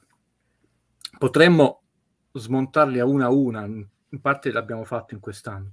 Vorrei partire dall'ultima, che da un buon sopravvissuto dell'Eisel è un tema quello che sento molto mio. Tanto saluto tutte le amiche Bellini e gli amici Bellini, i nemici, saluto Valerio, e se tu permetti Valerio vorrei salutare tutti i titolari delle ferramente. Poi ti devi sempre fidare, no, dei ferramenti, perché tu gli dai una chiave, che ne sai che ne fanno 2.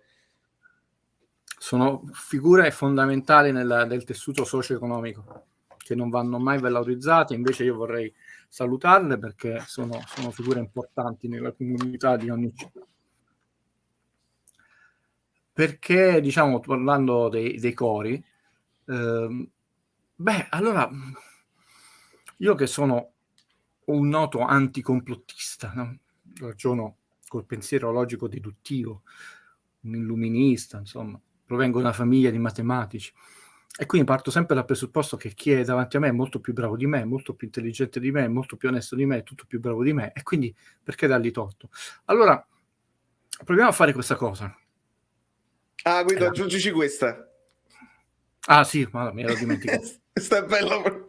Chiedo, sono perfettibile e fallibile. Avete sicuramente ragione, cari colleghi, che sono 4 scemi. Allora, dalla settimana prossima, anzi da ieri doveva essere fatto, perché non mandiamo le nostre inviate in curva? Sono 4 scemi. Ma non in curva a San Paolo, in curva a Verona, in curva a Torino, in curva a Bergamo. Sono 4 scemi. Sicuramente avete ragione voi, non io. Ci sono 4 scemi, ma di che cosa stiamo parlando? Di che cosa stiamo parlando? E quindi, senza nominare qualunque tipo di collega donna, no? È facile, no? Sono 4 scemi.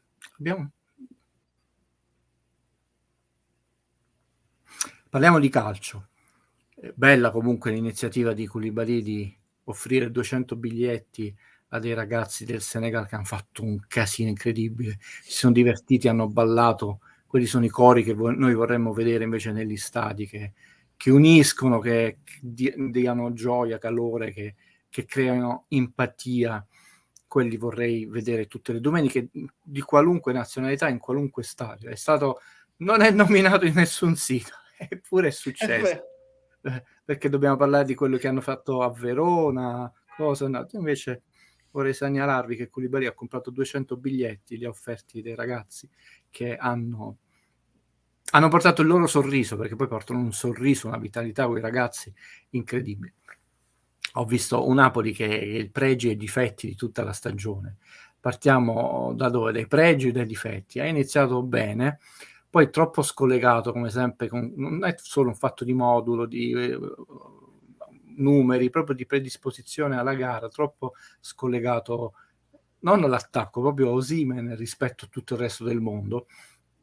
Non possiamo manco criminalizzare Insigne e Politano, che avevano voglia, però veramente c'era molta distanza, quindi dopo i primi 10 minuti il Napoli non è stato mai pericoloso, ha preso un bellissimo gol, ha rischiato anche il 2-0, però tanta partenza dal basso e poi una verticalizzazione immediata, che però non è verticalizzazione, è buttare la palla avanti, e il cambio di modulo netto, diciamo, soprattutto Mertens che per distacco, e qua non è ironia, veramente il migliore in campo, ma per qualità delle giocate, per qualità sia tecnica proprio di piede, che della scelta giusta di fare quella giocata, che a volte può anche essere stoppare una palla e immediatamente farla scorrere per un Elmas o un Lobop, e l'azione parte più fluida e si sviluppa più fluida, e guadagni 1-2 tempi di gioco e a volte vai fino in fondo, perché prima del gol comunque, grazie alla verve e alla posizione che ha subito trovato tra le linee Mertens, Osimhen è stato murato 2 volte, erano 2 tiri pericolosi prima del gol di testa. Nel secondo tempo molto bene la reazione, il gol, molto male di nuovo la gestione della superiorità numerica.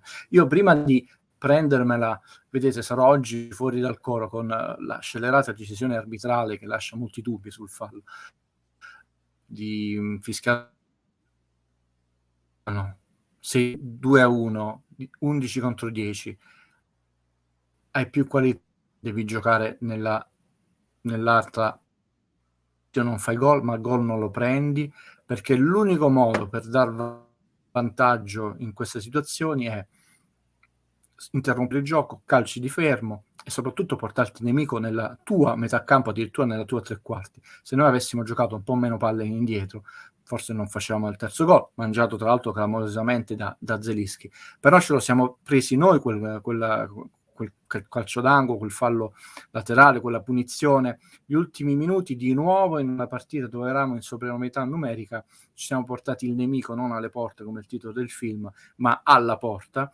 e abbiamo preso una punizione che poteva essere pericolosa, perché se lì prendi un gol nel 7 hai buttato, non hai più i minuti di tempo, un minuto di recupero per recuperare, hai buttato via anche 2 punti di una stagione che a questo punto è compressissima. Mi fermo qui perché poi analizziamo numeri, domande, insulti, qualunque cosa di cui volete parlare. Allora, Guido, io prendo lo spunto di questa tua riflessione. L'ho rivista oggi, insomma, a freddo, quindi è tutto diverso quando la vedi a freddo, senza quella paura del risultato. Se non sbaglio è Koulibaly che forza un passaggio dove cerca di superare un paio di linee e quindi poi dopo è costretto a quella gamba un po' alta che porta al primo delle punizioni dell'Udinese, e poi il secondo avviene quella cosa di Osimhen, e quindi così. Avevo fatto questa riflessione con gli amici bellini, adesso poi vado a raccogliere le domande. Ho detto, Mertens a me sembra che faccia giocare meglio anche Insigne. Mi è sembrato un pochino più vivace, un pochino più con testa più alta, proprio quasi come la consapevolezza che Mertens mi farà qualche taglio, mi detterà qualche passaggio, e la mia presenza in campo Insigne ha più senso, perché se si aspettano da me che io faccio l'uno contro un Marcantonio, ho perso. Se invece posso fare il passaggio geniale, ecco che se qualcuno mi detta il passaggio lo posso fare. Ma l'hai notato anche con Osimhen, che con Mertens vicino Osimhen la dà di prima? Ma a fine campionato, ve l'ho detto, abbiate un po' di pazienza, come tutto sommato non vi ho mai tradito in nessun modo. Analizzeremo veramente guardando pure i lacci delle scarpe di questa situazione di Mertens. I giocatori, Valerio, nelle partite, a volte per bravura dell'avversario, a volte perché non sono dei robot, possono avere difficoltà a trovare subito la zona giusta, poi nel corso della partita la trovano, perché poi partite vai a persa più, e tutta la squadra ha girato meglio, bene, proprio ha girato meglio, perché proprio lui ha poi ti mando subito un fotogramma, così parliamo, sì, sperando sempre allora, così lo analizziamo che secondo me è una cosa già molto interessante. Facciamo tutto in diretta, ragazzi, perché io guardavo, tra l'altro l'Atalanta ha vinto, quindi, ma non era da avere proprio dubbi. Allora, si chiama Mertens 1, così quello che dici tu e quello che dico io si sposano insieme. Ok, ecco.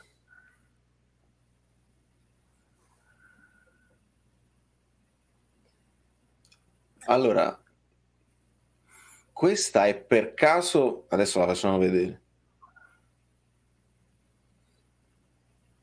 È per caso l'azione del secondo gol? Sì, sì. Adesso lo mettiamo. Mertens chiede palla ed è lui è coperto tra due giocatori, ma hanno la forza, cioè la personalità di dare una palla a un giocatore, e dietro il marcato uomo, con Osimhen che è il marcato a uomissimo, non a uomo. Cosa significa avere i piedi buoni, un controllo giusto e un passaggio giusto, perché poi la darà, faccio vedere l'altra, Osimhen che la allarga di prima sulla fascia e si sviluppa tutta in maniera fluida l'azione. Vediamo Mertens 2 e 3, te le mando in successione. Sì. Ce ne sono, diciamo, tante di queste situazioni, anche tocchi di esterno preciso, e effettivamente tu la apri la squadra, e consideriamo che lui aveva due giocatori davanti e uno che può vedere dietro. Sì, comunque è l'azione del gol. Io mi sono divertito a scriverla. Mi sono divertito a scriverla con i nomi Lobotka, Mertens, Osimhen, Di Lorenzo, Politano, Di Lorenzo, Osimhen. Sì, sì. Che, Valerio, ovviamente se tu hai 3 giocatori nel tuo raggio d'azione, o l'altra squadra ne ha 14 o qualcuno, e vedi poi sulla fascia, perché Politano è libero. Questa è qualità, ragazzi, è qualità tecnica, tattica, intelligenza e velocità di pensiero, no? Come, e tu dici, in fondo stai a centrocampo, dice, ma le azioni si costruiscono da lontano. Ti voglio far vedere, le salto tutte, una cosa che che secondo me è importante, che è questa. 6 e 7, salto qualcosa, ne mando.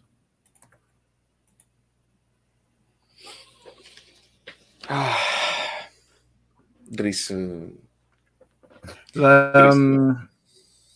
Facciamo una grande cavolata dar via un giocatore del genere, ma anche perché è molto fresco calcisticamente, cioè non è un pari appesantito quando arrivò a Napoli dopo gli anni d'oro della Sampdoria, no? Tu puoi avere un giocatore che ha portato tanta legna, mi ricordo quando fece fuori tutti quelle Lippi, quando misero i Pecchia, a un certo punto un giocatore può averne finito, non sembra un giocatore come brillantezza atletica, no?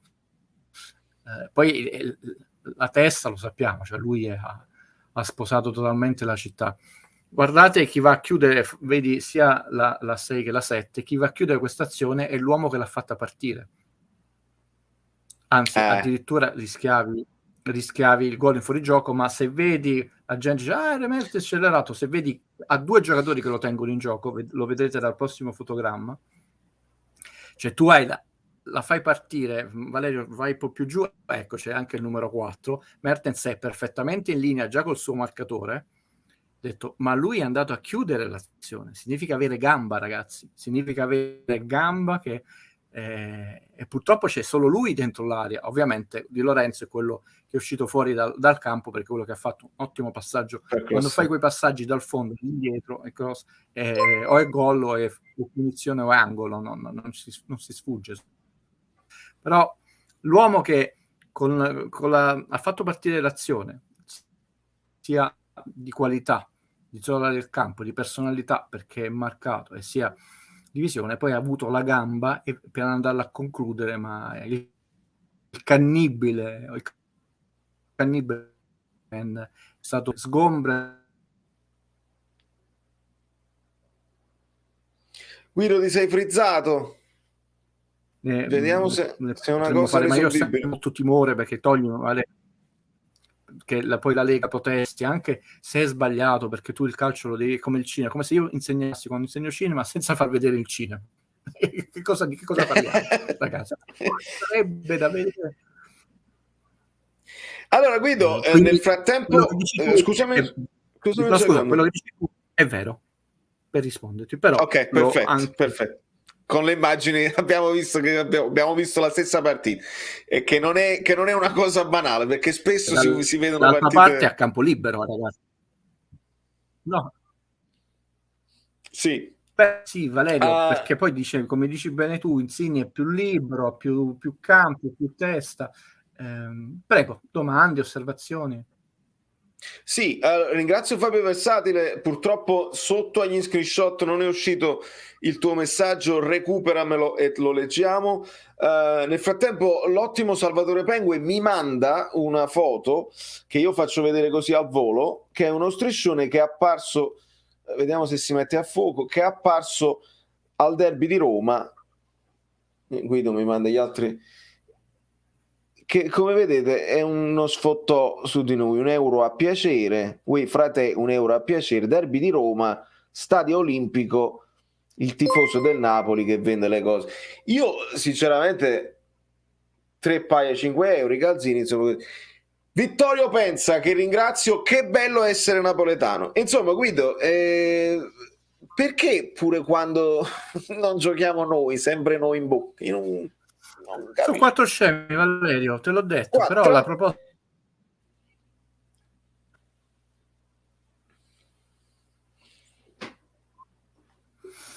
senza tu la connessione sembra un po' difficoltosa.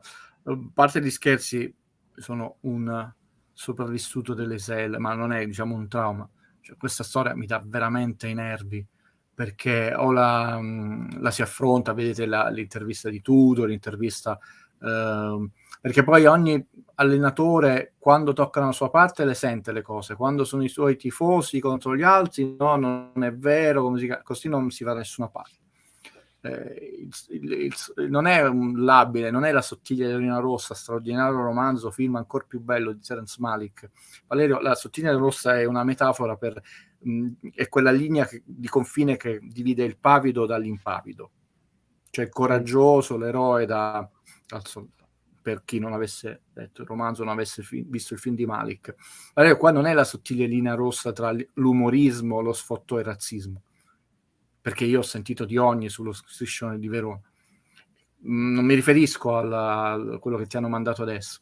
È un mondo senza regole, quelli degli stadi di calcio, senza legalità, che si vede sta bene a tutti, però poi alla fine sta penalizzando lo stesso tutti, perché se il calcio italiano non attrae competitori seri, sia come sport, come presidenti carismatici,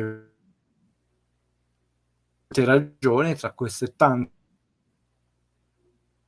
terra vedi i bambini che chiamano il loro eroe, quello si gira, i giocatori che si danno una mano, e noi abbiamo inferriate, veti antisfondamento, fossati, ma veramente manco ci fossero i coccodrilli, ma stiamo scherzando. Per me è deprimente il fatto che ci sia il fossato a partire dal San Paolo, per dire, o comunque i vetri antisfondamento, queste cose qui. Cioè, come posso dirti, è una resa, cioè una resa dello Stato, di una lega che dicono che è importante. La terza, mi sono dimenticato di dirlo, è la terza industria, la seconda industria del paese. Sì. Ecco, la seconda industria del paese che ha deciso di abdicare a qualunque forma di legalità non è un buon segnale. Però, detto, fino a quando non cominciamo a dire che non è una sottiglia linea rossa, ecco, per fatto tra ironia e non ironia, allora non è inutile sederci al tavolo. Sì, vabbè, ulteriori conferme che non sono quattro scemi, anche da chi è chiaro. Cominciamo a leggere un pochino di domande, ragazzi. Sì. Ce ne sono tantissime. Oggi la connessione è un po' ballerina, quindi stateci dietro con i like e con le domande a raffiche, abbiate pazienza. Recuperiamo tutto il recuperabile.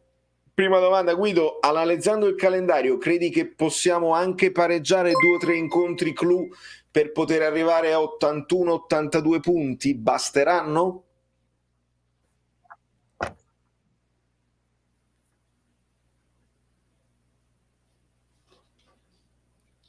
Beh, mi sembra una domanda, osservazione di assoluto acume e buonsenso. Il mio consiglio è di stare molto sereni, godervi ogni minuto, ogni primo tempo, secondo tempo. Se dovessi risponderti, diciamo, il Napoli ha chance di scudetto, l'ultimo proprio granello, perché già vi feci l'esempio di uno che sta facendo una gara di tiro con l'arco e noi abbiamo tutte le difficoltà di questo mondo. Ci siamo giocati col pareggio di Cagliari, ciascuno c'ha i consiglieri e supporter, lo sono stato pure io, che si vuole, ma c'è chi ha consigliato, un collega molto più bravo di me, che Cagliari toglieva punti al Milan, adesso l'Inter, al Milan non li ha tolti, a noi sì, quindi quel pareggio è stata la condanna definitiva, la sconfitta col Milan. Praticamente, Valerio, per vincere lo scudetto Napoli doveva vincere tutte le partite. Potresti dire prende un solo pareggio, ma un solo pareggio significa che il Milan deve fare un pareggio e una sconfitta, non basta un pareggio da qui alla fine. E sulla carta il calendario del Milan, Valerio, è veramente molto, sulla carta è molto più facile. Non sono d'accordo con i tuoi amici del mercoledì, molto più facile a partire, vedi, no, il Bologna gli bastano 3 punti per salvarsi, forse anche di meno. Ragazzi, c'è una squadra che lotta per la retrocessione, quanti punti può fare negli ultimi 24? 12, la metà, no? 13. Se ne hanno 22, 13, 35, a meno che dobbiamo fare con quelli che dicono no, adesso le vincono tutti, non ho detto 11 finali, quante banalità mi sono dimenticato, puoi aggiornare questo. Sono troppi, umanamente sono troppi. Noi abbiamo Atalanta, quante volte il Napoli ha vinto a Bergamo in tutta la sua vita? Mi sembra 10, no, non tantissimi. Quante volte ha vinto a Empoli negli ultimi 30 anni? Una. Cioè la partita con l'Empoli, che tra l'altro ci ha battuto in casa, la si dà per assodata, perché comunque la Juve, il Milan, la cosa passeggiano a Empoli, noi no, manco Maradona, ci costò un pareggio l'anno che poi perdemmo gli ultimi 5, e il sogno scudetto si infranse sul palo di Bagni a Empoli 0-0, però anche negli anni di Sarri, noi abbiamo vinto una sola volta, non è che gioca ogni anno in Serie A, quindi per dire la partita con Empoli che tutti sottovalutano, cioè la Fiorentina che si ricorderà come si gioca a pallone con noi, perché Valerio, ieri Inter-Fiorentina è stata una partita di una bruttezza imbarazzante. La Fiorentina non ha vinto perché non ha fatto 2 passaggi in croce, che Cristo non è sceso dalla croce, ma per bontà, perché l'Inter ha le gomme sgonfie in questo momento, proprio fisicamente. Abbiamo forse sottovalutato, me per primo, il fatto che la squadra più vecchia del campionato e che viene da 2 anni di Conte, e Conte spreme come limoni proprio da buttare i suoi giocatori, e quindi è un momento di impasse fisica, proprio fisica. Bastava un modesto secondo tempo, la portava a casa 1-3, ma la Fiorentina era imbarazzante. Poi dicono gioca bene, in questo momento in Serie A c'è una sola squadra che gioca veramente bene, che ci ha tolto quasi la metà dei punti, quindi è un'altra partita difficilissima, è Sassuolo è uno spettacolo, sta giocando veramente bene, proprio a pallone, con grande qualità, e una partita, quindi 82 punti, non penso lo scudetto si vinca 84, 85, lo può perdere l'Inter nelle ultime 5 partite, se non fa 15 punti da suicidio, cioè per l'Inter la partita dentro e fuori è la prossima con la Juventus, perché ovviamente deve rimanere agganciato al Milan, e il Milan ha 2 partitine dove può fare dei pareggi, però il Napoli deve vincere tutte e può pareggiarne una. C'ha la Roma, che è una squadra sempre sul punto di esplodere, ve l'ho detto, se però comincia a trovare entusiasmo la Roma è pericolosa.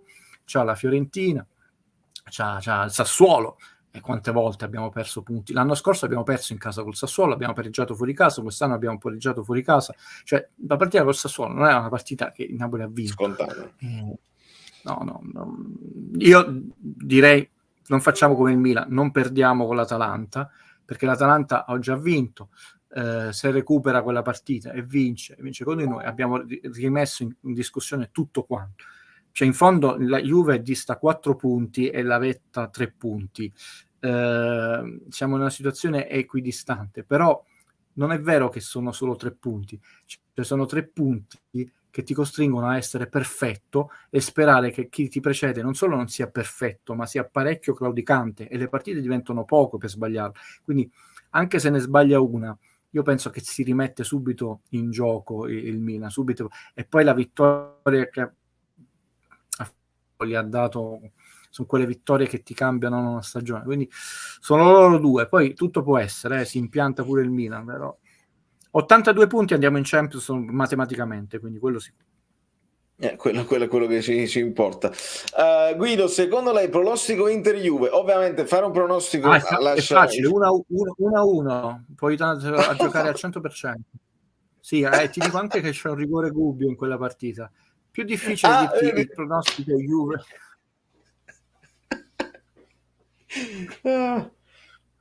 Meraviglioso. Fabrizio ti chiede: Spalletti ha paura di mettere Mertens all'inizio per paura di sbilanciarsi? Probabilmente è vero anche che senza Mertens nelle ultime 3 partite non abbiamo quasi tirato in porta. Però c'è stato un periodo, aspetta, a fine, sono osservazioni tutte giuste. È chiaro che lui soffre giocatori di grande personalità, e Mertens ha più personalità di Cardi, di cose, insomma, messe insieme. Forse anche più di Totti, e non è una bestemmia, e comunque era una divinità, e ancora una divinità a Roma, ma è diverso da avere una personalità, perché infatti Totti l'ha anche detto: forse ho sbagliato a non andare quando mi chiamano al Real Madrid, sono rimasto nella mia comfort zone, però ama troppo Roma. Però parliamo del miglior giocatore italiano degli ultimi 30 anni, quindi guai a chi, insomma, lo contesta. Siamo lì. Però relazioni societarie, di sul fatto dell'equilibrio tattico lo vedo una scusa un po' fragile, conoscendo non solo l'intensità, Mertens è il primo giocatore che fa pressing sempre sul portatore di palla, sull'attaccante, quindi non è il Icardi che si lamentavano tutti, gli stessi tifosi dell'Inter, ne ho tanti amici che stava lì, o Balotelli, e non partecipava all'azione, però era una cobra e segnava tanto in area di rigore. Icardi era tremendo, quando No, non è quel tipo di giocatore sempre in movimento.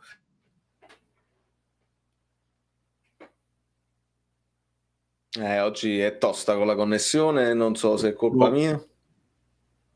No, diciamo, è sempre dentro il match con la testa, non l'abbandona mai, anche quando la partita è difficile, anche quando non sta ingranando, e mi sembra che questa qualità la stia trasferendo a Osimhen, che non gliel'ha potuta mai dare Insigne, perché io ho visto un Osimhen che è sempre più grezzo, perché non sfrutta la sua fisicità, le palle che gli arrivano quando prende palla, a centrocampo non la smiss, però rispetto all'inizio del campionato, anche se non è cresciuto come movimenti e come gestione della palla, è cresciuto come intensità durante il match. Cioè lui veramente non è uscito dalla partita, non rispetto a qualcuno che si è subito immusonito, e questa cosa noi abbiamo visto dalla panchina, per chi non segue la partita senza il commento italiano, l'abbiamo visto quando è entrato in campo che Mertens dettava i passaggi, dettava i tempi, e se Mertens è riuscito a trasferire questa qualità che in un calciatore, vabbè, Nessa non l'ha messa in quel famoso elenco, gli suggerisco io di aggiungerlo, che è proprio la capacità mentale di rimanere nel match anche quando il match non sta andando bene. Ragazzi, è un grande regalo che ci ha fatto per il proseguo della carriera di Osimhen, Ciruzzo. Quindi non mi troverebbe d'accordo il fatto che non giochiamo perché non abbiamo equilibri. Ok, è chiaro. Se riuscissero entrambi a recuperare Malquit, Tuanzebe, KK e JJ, come la vedreste? Dato che KK sul centro-sinistra non è mai stata troppo a suo agio. Una vera e propria rivoluzione in difesa per Valentina. Abbiamo, a parte le battute che comunque ci piace fare, il terzino sinistro e il terzino sinistro, e adesso abbiamo il problema, tra l'altro non solo del terzino sinistro, c'è anche stata la squalifica. Dobbiamo valutare il fatto che dei giocatori non solo hanno pochi minuti nelle gambe, ma non stanno vedendo il campo da una vita. Cioè, il nostro nuovo acquisto ha fatto 13 minuti alla 21esima, poi è sparito, è stato anche infortunato. Malquit, che è stato infortunato per il problema al polpaccio, in tutto il campionato ha fatto 260 minuti. Però la cosa che è interessante ed è penalizzante per noi è che dalla ripresa del campionato, cioè dal girone di ritorno in poi, ha fatto 60 minuti, perché uno potrebbe averle fatte, però ultimamente sta giocando tanto. Quindi questo è un giocatore che l'ultima volta che ha visto il campo è stata la 18ª giornata e poi quei 60 minuti. Tuanzebe non era nostro e ha fatto solo 13 minuti. Zanoli ne ha fatti 58 in totale, 7, 5, 14, 12 e 18. Cioè il famoso terzino sinistro. In realtà Mario Rui ha avuto un rendimento, ti ho mandato anche una foto, uno screenshot, sì, perché poi certe cose ti pregherei poi di farlo vedere. In realtà abbiamo un problema che sono, sì, questa è l'azione del gol. Cioè, io non capisco veramente nulla di calcio, non faccio le pagelle, però seguo chi fa pagella, dice il passaggio meraviglioso di Politano. Io pensavo di aver visto male, sono andato a rivedermelo, ho fatto il fermo fotogramma, mi sembra che sia Mario Rui che batta la punizione che porta al gol Osimhen, ma sicuramente ho visto, questo è un multiuniverso, quello del Dottor Strange, non è, quindi è sicuramente più corretto quello che ha detto il collega, non è il multiuniverso di Valerio Fluido, quindi questo è uno screenshot del multiuniverso di Guido e di Dottor Strange, di Stephen Strange. Cumberbatch.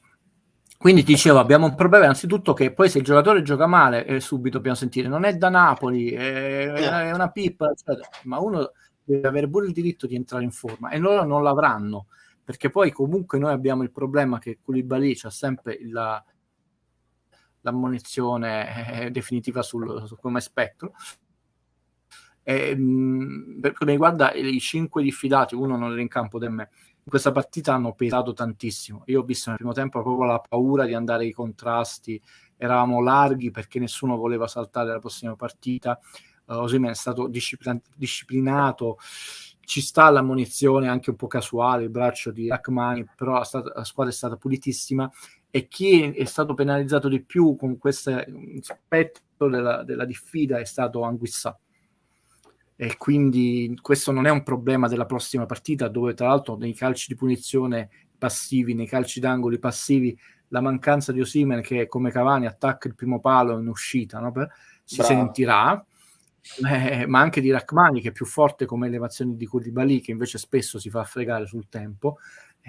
Non lo sappiamo, non vi posso rispondere perché dobbiamo vedere come staranno in forma, e sono 3 giocatori, i nostri 3 terzini che hanno giocato poco, che hanno giocato pochissimo, e soprattutto nel girone di ritorno non hanno minuti scientificamente. Proprio vero, ho letto una cosa tipo deve giocare Zanoli perché Malquit deve andare ad arare la terra. No, non la vogliamo finire, però questo poi certi tifosi che non hanno filtro vengono indirizzati da un certo tipo anche di giornalismo, perché se tu lo senti in TV, certi tipi di appellativi che vengono ripetuti una volta, vengono ripetuti 2 volte, vengono ripetuti anche quando non sono più giocatori tuoi e non sono più allenatori tuoi, è chiaro che poi il tifoso dice io sto parlando come parlano i giornalisti, Malquit deve zappare la terra.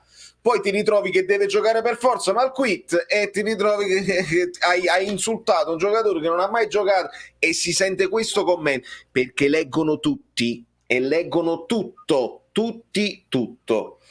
Tu mi parlavi di Anguissà, Guido. No, scusa, Angela ti chiede, ma a voi mi piacerebbe?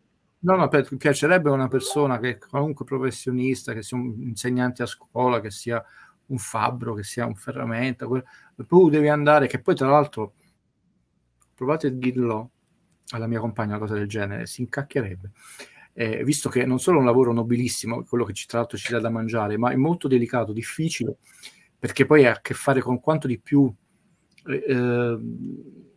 imprevedibile c'è, che quello del clima, cioè in un giorno, 2 giorni, anni fa ci furono 3-4 giorni di clima rigidissimo in Italia, e che le persone si lamentavano, casomai, scusa questa parentesi, però nasce da questo imprevisto di zappare la terra, le vacanze, fa freddo, e quei 3-4 giorni a -2, -2, soprattutto in Sicilia, ci costarono raccolto dei carciofi, delle zucchine, che sono centinaia e centinaia e centinaia di migliaia di euro buttati letteralmente, perché un giorno, 2 giorni, nonostante i doppi tunnel, nonostante si andasse di notte a buttare l'acqua, eccetera, non regge, perché è agricoltura. Una cosa che mi insegnò l'amore della mia vita, quando ci conoscemmo, disse: caro Guido, l'agricoltura non ha giorni rossi sul calendario, perché tu ti puoi permettere, no, che c'è il 25-26 dicembre perché sul calendario è tutto chiuso, noi no. Quindi anche questo, quando sento questa espressione come accezione nettamente negativa, io un po' sorrido, perché sono un uomo veramente liberale e cresciuto bene dai miei genitori, come severità, come educazione, e sorrido per quello che, per la mia doppia anima, no? che strana coppia, chi si occupa di cinema e chi di agricoltura, ci scherziamo sempre noi due. Lei dice dalle stelle alle stalle. Però che espressione idiota, ma veramente calcisticamente idiota, perché i giocatori in Serie A sono 500, quindi il frutto di una selezione naturale, essendo lo sport più praticato al mondo, tremenda, anche da un punto di vista fisico. È vero che un giocatore si fa male, verdice, ma significa che già geneticamente Insigne, e ve lo dico, è un giocatore fisicamente superiore alla media. Significa che io e Valerio probabilmente, a me rimarrà un punto di non saremmo potuti andare in Serie A perché fisicamente non abbiamo un certo tipo di struttura fisica, di fibre, eccetera. Quindi già i giocatori che arrivano in Serie A prescindere dal Piedino e Mario Rui, già sono il prodotto di una selezione naturale enorme, altro che zappare la terra, da un punto di vista proprio fisico. Sono la selezione di un prodotto naturale enorme di testa, perché tutti vogliono diventare campioni. Sappiate che io voglio vincere l'Oscar quest'anno, ve lo dico sempre, e devo vincere l'Oscar questa. Però invece di fare le cretinate a zappare la terra, tra il dire e il fare c'è di mezzo che ci sta 1 milione di persone come te solo in 2 regioni vicino a te, non in tutto il mondo, che vuole giocare a pallone, vuole diventare che fa davanti allo specchio, imita i gol come Ronaldo, ma ne arriva uno a essere il terzino di quella squadra. Quindi invece di andare appresso a queste persone, Paolo Della Luce, zappare la terra, eccetera, innanzitutto provate a pensare se lo dicessero a voi, e pensate che pochissimi arrivano in Serie A, quindi che il terzino del Milan è più forte della seconda scelta del Tessino, dello Spezia, però sono sempre giocatori di Serie A. Senza dubbio. Guido, secondo voi perché Spalletti ha deciso di mettere Frank Mezzala nel primo tempo? Non mi è piaciuto, meglio nel secondo tempo nel suo ruolo di recupera palloni. Tra l'altro aggiungo a questa osservazione di Angela che era sì Mezzala perché era un 4-3, ma era quello più avanzato dei tre e quindi si trovava spesso in mezzo. Guido, come l'hai vista? Perché forse pensava che il Napoli sarebbe stato, è una giusta osservazione, oltre che più aggressivo avrebbe dato più supporto, penso, perché altra cosa che bisognava chiedere a lui, 4 minuti e 25 di conferenza stampa, brava Angela Torre a porre questa che è una bellissima domanda, solo che io posso dire potrebbe essere, sì, ma non ho assolutamente nella presunzione di dire così sicuramente, dato che è un giocatore che è molto difficile togliergli la palla, ha il coraggio di andare anche nell'1 contro 1 ravvicinato nel dribbling, ha forza fisica nelle gambe, pensava forse, no, di dare più supporto come proprio quella linea che abbiamo detto mancava tra la tre quarti e Osimhen e Insigne. Può darsi, però può darsi di no, quindi sarebbe da chiedere a lui. È una giusta osservazione. Secondo tempo, essendo Napoli passato a 4-2-3-1 con l'entrata di Ciruzzo, è chiaro che, come hai visto bene tu, si è arretrato il suo raggio d'azione, però segniamocela. Noi a fine anno, se uno avesse la possibilità di avere un appuntamento con te, con Mister Spalletti, potrebbe farli di varie partite, poi lui può darsi, dice, non me lo ricordo più quella partita, però se lo ricordano molti tifosi che seguono bene ormai le partite. Sì. Potrebbe essere un'ipotesi. Rispondo a Calcio Style. Ad oggi fareste lo scambio che ha proposto il Milan, ovvero Elmas per Rebic? Io ti rispondo no, secco. Non ricordo che età abbia Rebic, ma sinceramente io Elmas lo voglio vedere giocare nella mia squadra perché secondo me ha un futuro radioso. E Guido, io non so nemmeno se non ho avuto conferme né smentite se è squalificato o meno. No, rispondo come te, cioè il mio pallino, ma ripeto, vorrei vederlo un'intera stagione. Comunque, Di Lorenzo, Elmas, Fabian, Gulam, Insigne, Koulibaly, Lozano, Malquit, Mario Rui, Meret, Mertens, Ospina, Politano e Zelischi. Erano i giocatori dell'ammutinamento. Lì ho sentito quel passaggio e sappi che c'erano questo te lo posso dare per molto attendibile, c'erano 3 gruppetti, un gruppetto, perché questa è un'altra falsità che è stata detta di ammutinamento, un gruppetto che era assolutamente contrario e un gruppetto che è rimasto un po' nel limbo.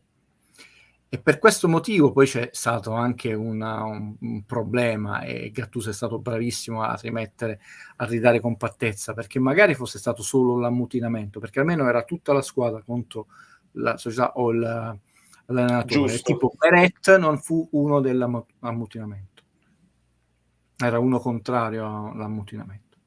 C'erano proprio tre gruppetti, che è una cosa che non vi hanno raccontato, che in realtà è molto peggio, perché è come una riunione di condominio che poi non decide nessuno, e se fosse stato almeno tutto un blocco, dice, certo, non è mai positivo, e forse la presenza di un Santoro, di queste figure mediane, che possono non fare arrivare le pentole a pressione, ma a fermarle prime certe asperità durante una stagione è fatta di tanti momenti, anche momenti di scazzo tra i giocatori, e tu devi essere bravo a non farli arrivare mai al limite. Insigne in che gruppo era? Il gruppo della tipo Mertens, non quello che è stato raccontato, perché lui prese il borsone e se ne andò, ma non disse nulla. A questo punto era una posizione ambigua, e credo che nel suo contratto del rinnovo è uno dei pochi che non dovrebbe subire, andrà via quest'anno perché veramente se non lo rinnova, ma non dovrebbe, poi tutto sta nella testa di ADL, dovrebbe esserci un patto tra gentiluomini dove lui non dovrebbe subire più, è finta pari e patta, diciamo, la multa, quella base, cioè, i due giocatori che hanno fatto andare fuori di testa sono Allan e Insigne. E quindi Guido, anche Koulibaly rischia secondo te? Poi lo chiamano a mutinamento, ma ci hanno preso per i pirati. Veramente anche questo forse è un termine troppo forte, sbagliato. Beh sì, in realtà che non ci sono state proposte per la cessione, io credo che KK andrà in scadenza, potrebbero pure fargli una proposta di rinnovo per spalmare un po' lo stipendio che è il più alto di tutta la rosa, eventualmente per non perderlo a zero l'altro anno, ma ormai De Laurentiis è entrato nell'ottica dell'idea che ci sarà una rifondazione al ribasso, anche se dovesse perdere i giocatori e dover sostituirli con ragazzi molto di prossima futura speranza, prospettiva, ormai è messo in preventivo, diciamo. Napoli è una squadra che ha un orizzonte temporale molto basso, molto breve, ragazzi. Poi mi chiede un paio di like. Il Bari ha 10 punti e ne mancano 15, no? Quindi tranne Sciagure e in Serie B. Quindi l'anno prossimo si prospetta, quello che ho detto, che poi è lo stesso percorso che ha fatto il Napoli, no? Il primo anno non riesce ad andare in Serie B, perdi ai playoff, il secondo anno ci vai, no? Il primo anno è andato in... e quindi che squadra fa? Quest'anno la lotta per la Serie B è una lotta tremenda, ci sono 6 squadre che lottano per il primo posto, e una sola del sud, il Lecce. Sono 6 allora le sorelle stavano in Serie B, non stavano in Serie A. Lì stanno le 7 sorelle, Valerio, che ogni settimana cambia la prima in classifica. Lecce, poi prima il Pisa, Lecce, il Monza. Bellissimo. Ragazzi, allora lasciate qualche like per arrivare a 400 tondi, che sarebbe secondo me una cosa, è dopo, secondo me fa dopo. E vi ricordo, io nel frattempo prendo, anche mentre Guido ci risponde, prendo i messaggi e li salvo. Alcuni poi li tolgo dai salvati perché bene o male Guido all'interno delle sue riflessioni vi ha già quasi risposto, quindi voi continuate a fare le domande, però mentre le scrivete ascoltate anche risposte ad altre domande, perché può essere che il vostro dubbio viene risolto all'interno dell'altra risposta. Valerio, Guido, io ho notato una lentezza nei passaggi, proprio nella velocità data al pallone, soprattutto nei passaggi chiave, e anche la scelta del passaggio in più quando si potrebbe essere più rapidi. Questa cosa di Emanuele noi la stiamo analizzando il mercoledì, la velocità del pallone, Guido. Anche una di quelle cose di cui in televisione non si sente parlare. Beh, è assolutamente vero, perché Napoli ha fatto molti più passaggi della partita precedente, 500 rispetto a 350, ma ha dato una velocità media di 6 km 15 rispetto a 6,25, quando ha una velocità media durante il campionato di 6,54. Ma a parte questi freddi numeri, è vero che nel primo tempo quello che è mancato è proprio la velocità di esecuzione, che invece, pensate nel gol, e in fondo sono dei semplici passaggi di piatto, ragazzi.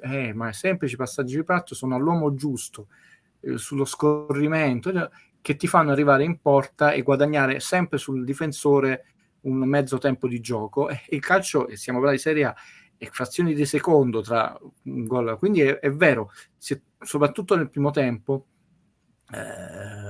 questa cosa c'è stata. Poi abbiamo avuto una buona parte nel secondo tempo dove l'azione si è velocizzata. Il Napoli è una squadra molto qualitativa, molto poco fisica, che ha bisogno di giocare tanto al pallone, produrre tanti tiri al 33,1% di realizzazione, perché l'Inter è scesa in classifica, perché dal 48, 49, 50 l'Inter è arrivata al 32.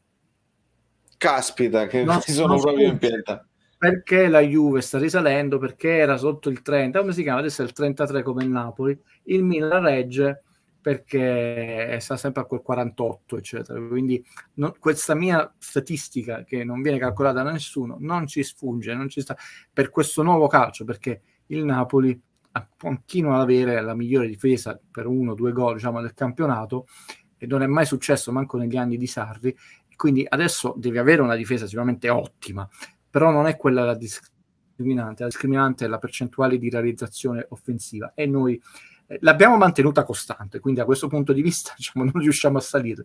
Appena è scesa dei nostri competitor,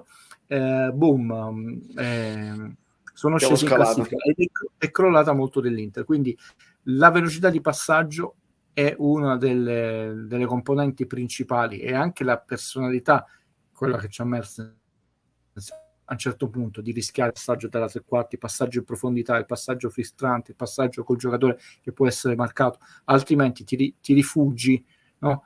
Nella soluzione più safety, più sicura, no? Il passaggio all'indietro, il passaggio compagno a fianco.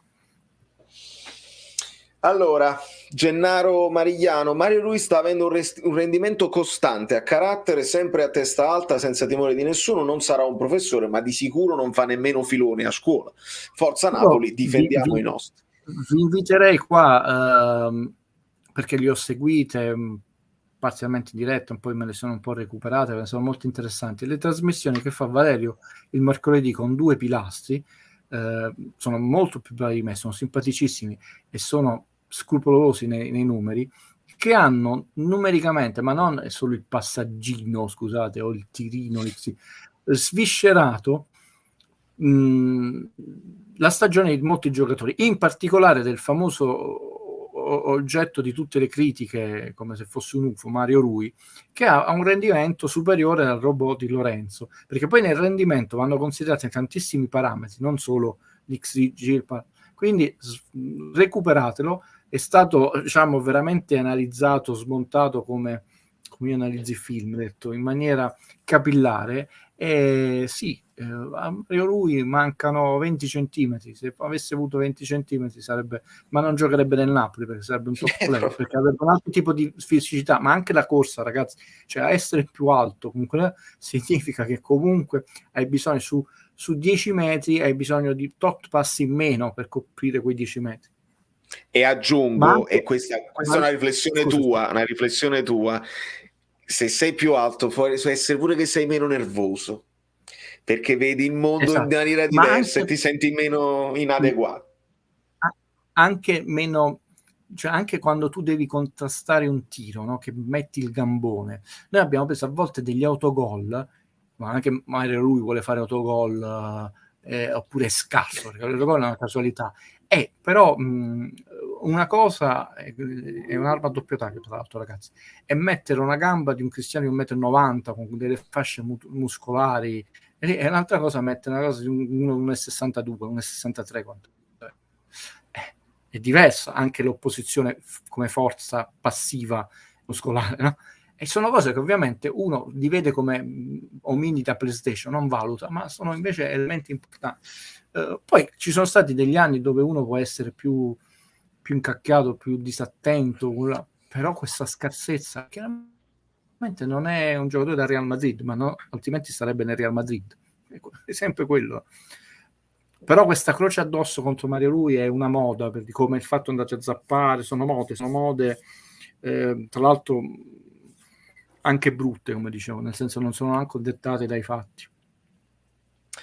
Ciro Elia, raga, per il dopo Insigne meglio Sinisterra oppure Kvaratskhelia, che è il nuovo Giorgiano gioiellino di cui si dice un gran bene, quindi io mi anticipo, si dice un gran bene come di Nikita Contini, e rispondo a Ciro, dimmelo tu se li hai visti giocare, perché io non ho visto giocare neanche una partita di entrambi. Sono due nomi che sono usciti. Se qualcuno ti risponde guarda, secondo me è meglio quello, il Giorgiano, perché così, o li ha visti giocare o ti sta dicendo una cosa tanto per seguire il flow della cosa, perché poi è uscito questo nome, interessa a tante squadre europee, ma se non li vediamo giocare, di cosa volete parlare? E poi li voglio vedere giocare pure con noi, perché James l'abbiamo visto giocare, ci piace, lo sappiamo con il Napoli, no. Io ti rispondo così, Valerio, sposo assolutamente la tua onestà intellettuale e serietà, che è quella che ti contraddistingue nel rapporto di tutta la community. A me piace molto Giuntoli, è un processo di crescita che sta facendo, infatti Valerio lo sa, 3 anni fa insomma, anni fa dissi guardate che Giuntoli destinato a finire la Juve, ma è uscita finalmente questa notizia. È un processo di crescita che stava facendo il Napoli, perché Bigone è un professionista serio, un ragazzo serio, però Giuntoli un affamato, perché non solo conosce il calcio, ma a quei livelli sono 20 solo i direttori, insomma, delle squadre, 20, cioè, pensate la scrematura quant'è, cioè 20 in tutta Italia, cioè tutti vorrebbero essere il direttore sportivo di una squadra di Serie A, quindi la selezione è tremenda. È uno che ha fame di arrivare, di vincere ed ha competenza.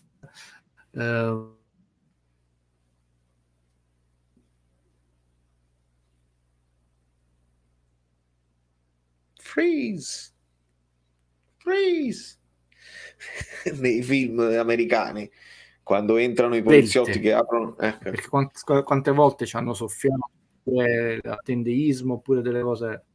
Quindi mi fido, rispetto a chi lo voleva azzerare come realtà, che mi fido di lui compatibilmente con quello che è il budget, con quello che sarà lo risultato finale del campionato, con quello che è il potere accrettivo di una squadra che non vince, ma non solo non è imbecille, è uno capace, ma è uno capace che vuole vincere, tant'è vero che potrebbe finire nella big, e poi ci facciamo un sacco di risate se riporta la vittoria quella squadra lì, perché poi a questo punto che dobbiamo azzerare la tech. Quindi aspettiamo, si parla più del Sassuolo come bacino di utenza dove attingere il sostituto di Insigne, però aspettiamo, io non sono un uomo mercato. Raffaele, che ringrazio tantissimo, ci dice: buonasera, riguardo al zappare la terra, basti pensare quante ne sono state dette sul Napoli contro il Barça, bisognerebbe a volte rendersi conto che ci sono anche gli avversari in campo, è il classico. Non mi avrete, non con questo simpatico amico che ringrazia per la generosa partecipazione, insomma.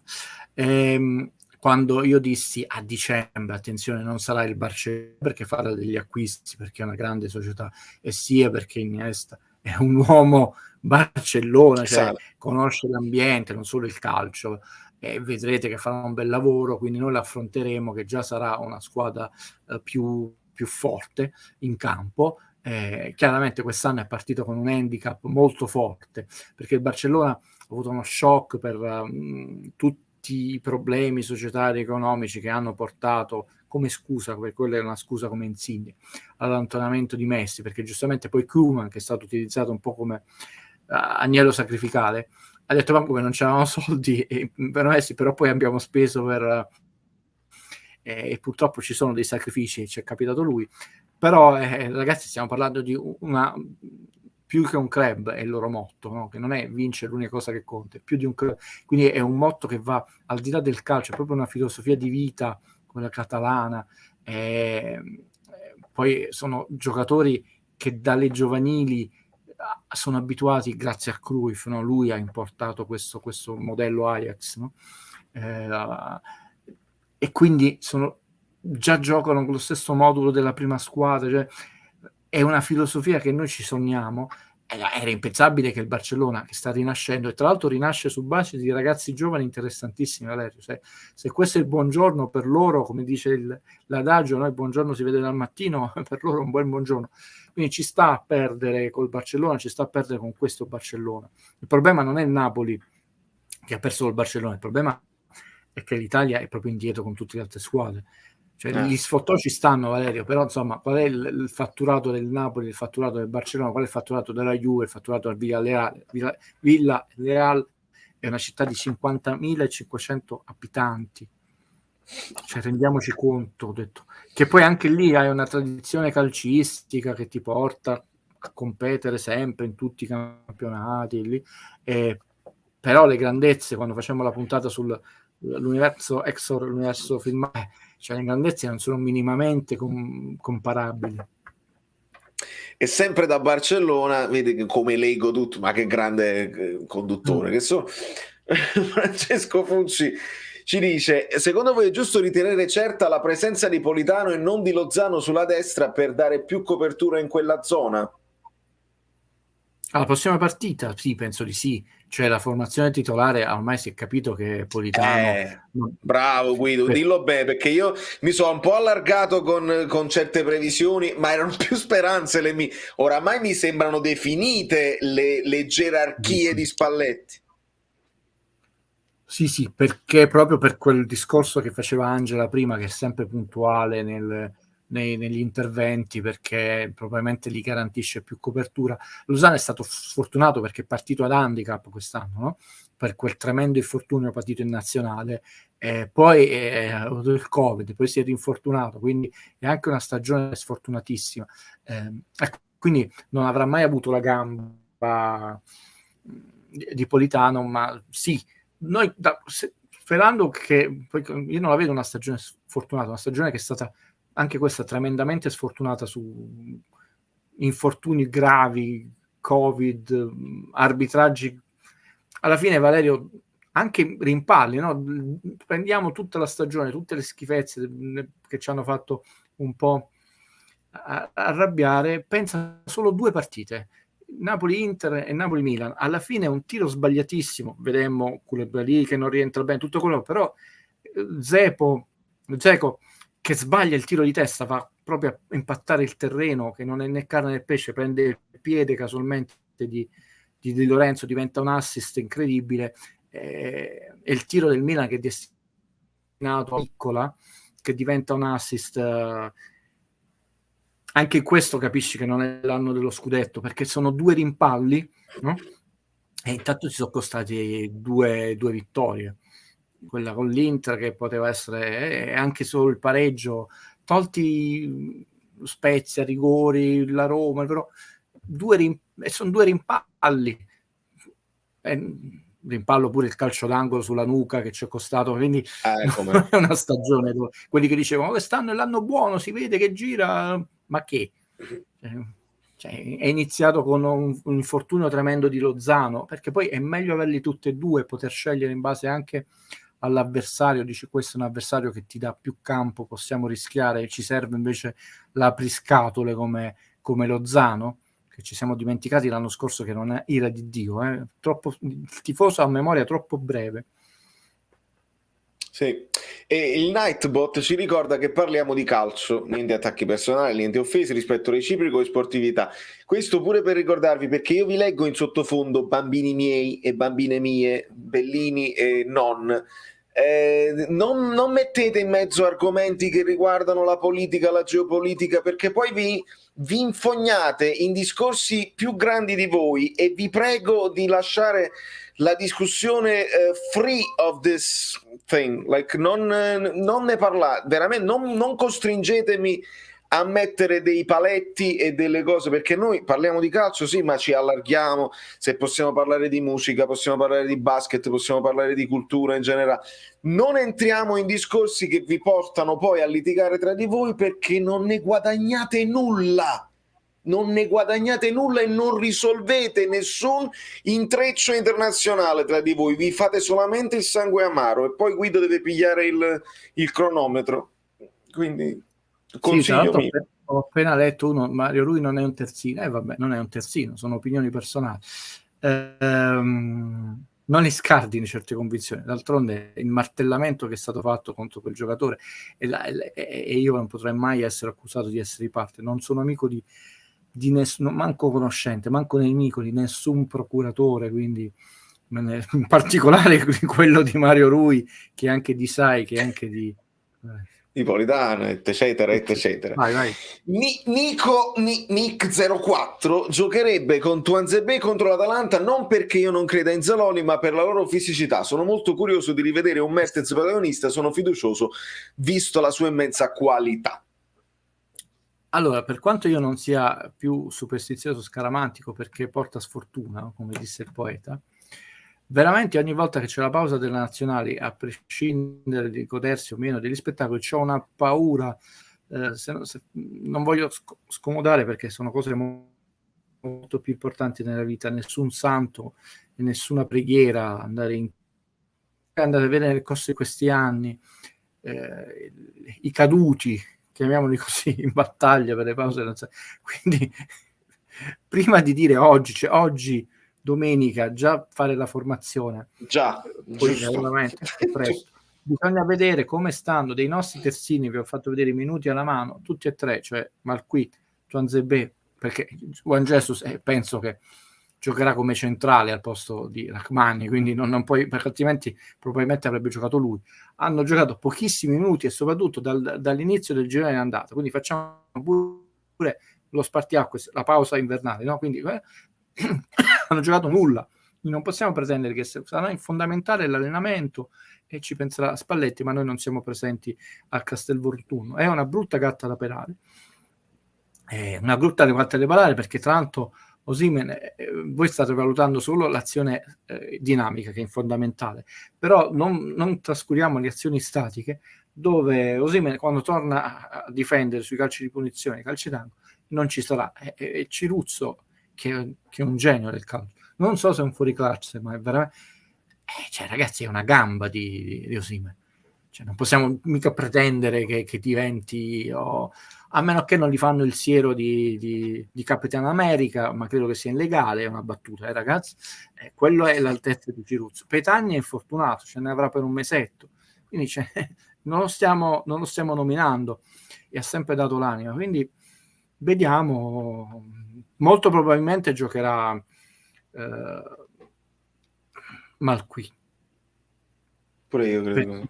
Sì, penso di sì, perché c'ha più esperienza, a meno che veramente non gioca a Tuanzebe. Però è 60 e 40, a prescindere dallo stato di forma che deve essere accettabile per tutti e due, e che scopriremo in questi giorni. Allora, fammi rispondere, perché allora, dovete capire una cosa, ragazzi. Io quando parlo un pochino in generale, proprio perché non so chi ho di fronte. E questo è un problema che si ha quando si fanno delle live su internet e c'è un pubblico virtuale davanti, eccetera, eccetera. Se tu, Ronnie James Dio, tra l'altro un cantante che io amo moltissimo, sei un diplomatico internazionale, l'ambasciatore del Katonga, sempre citando Totò, oppure in grado di risolvere la guerra tra Ucraina e Russia, amore mio, non devi stare qua a sentire la live del Caffè Napoli 1926, ma ti devi attivare per fare queste cose qua. Ho letto che sei partito tu a gamba tesa, accusando o andando contro un altro amico che non ha fatto niente di male, semplicemente ha messo un paio di colori che sono azzurro e giallo che a me non danno fastidio, e aggiungo: volete litigare, volete passare, perché l'amico Totò dice stiamo parlando in modo civilissimo, va benissimo, ma potete farlo anche in privato tra di voi, perché noi stiamo cercando di fare una live dove parliamo di calcio Napoli in generale. Se vi parlate così, io sto cercando di leggere i messaggi, ma già leggo un messaggio dell'Ucraina che non ci azzecca proprio, quindi tu sei sicuramente in grado di risolvere, io non so chi ho davanti. È spam, vogliamo arrivare a questo? Lo spam significa che non ci azzecca nell'argomento. Vi devo bannare o lo fate da soli? Grazie. E proprio per andare incontro a questa cosa qua, io faccio parlare a Guido del basket. Dove sta? Eccolo qua. Due cose, Valerio. Io sono un alleniano della prima ora, non il fighetto radical chic che è diventato Vudele alleniano. Intendo della prima ora, intendo dei primi libri che scrisse di L'Oppius Siquet, no? La sua prima sceneggiatura, non il film diretto da lui, da quel pastrocchio che è un po' tipo già Band che lui fece, che fa i Rubi, che è un film giapponese. Mannaggia, non sai oggi. Scappa, il primo esempio di falso documentario della storia del cinema importante. E nell'ultimo film Rick Festival, che è analizzato nel canale, lui non è l'Allen migliore, però veramente ti bastano due zampate, due battute per farti capire quando uno è un genio. E c'è questo personaggio che rappresenta tutta la pomposità di questi registi moderni vanesi, radical chic, che a un certo punto dice: il prossimo film è un film perché io ho delle idee per risolvere il conflitto tra Palestina e Israele. Basta, puoi anche non finire di vedere il film, genio assoluto. Ecco, ragazzi, anche io ho già delle idee incredibili per risolvere il conflitto. Però non le dico oggi, le facciamo una live giovedì tra Ucraina e Russia, ma anche pensate che io sono un cretino, ho 2 o 3 idee. Prima vinco l'Oscar, la butto un po' sull'alleggerimento, perché è giusto che tu metta dei paletti, ma sono temi veramente più grandi di noi, e qui io mi inquieto, perché sei un giornalista anche importante, sbaglia delle valutazioni assolutamente semplici, oggettive, come chi ha battuto una punizione o fatto un gol, di una partita che è finita da mezz'ora, che adesso vediamo in 4K se non 8K, per chi ha la fortuna di vederlo 8K, quindi non una partita di 20 anni fa. Diceva, in fondo una partita di calcio, è meno male che non è un'operazione a cuore aperto, però è lo stesso sistema di stampa che fa un sacco di errori di valutazione. Nel calcio, tutto sommato, al massimo la gente si scanna, non nel canale di Valerio, non quando c'è Guido Gentile, mai. Pensiamo su temi più importanti. Quindi, ragazzi, studiamo, e non abbiamo il tempo di studiare 40 anni di geopolitica.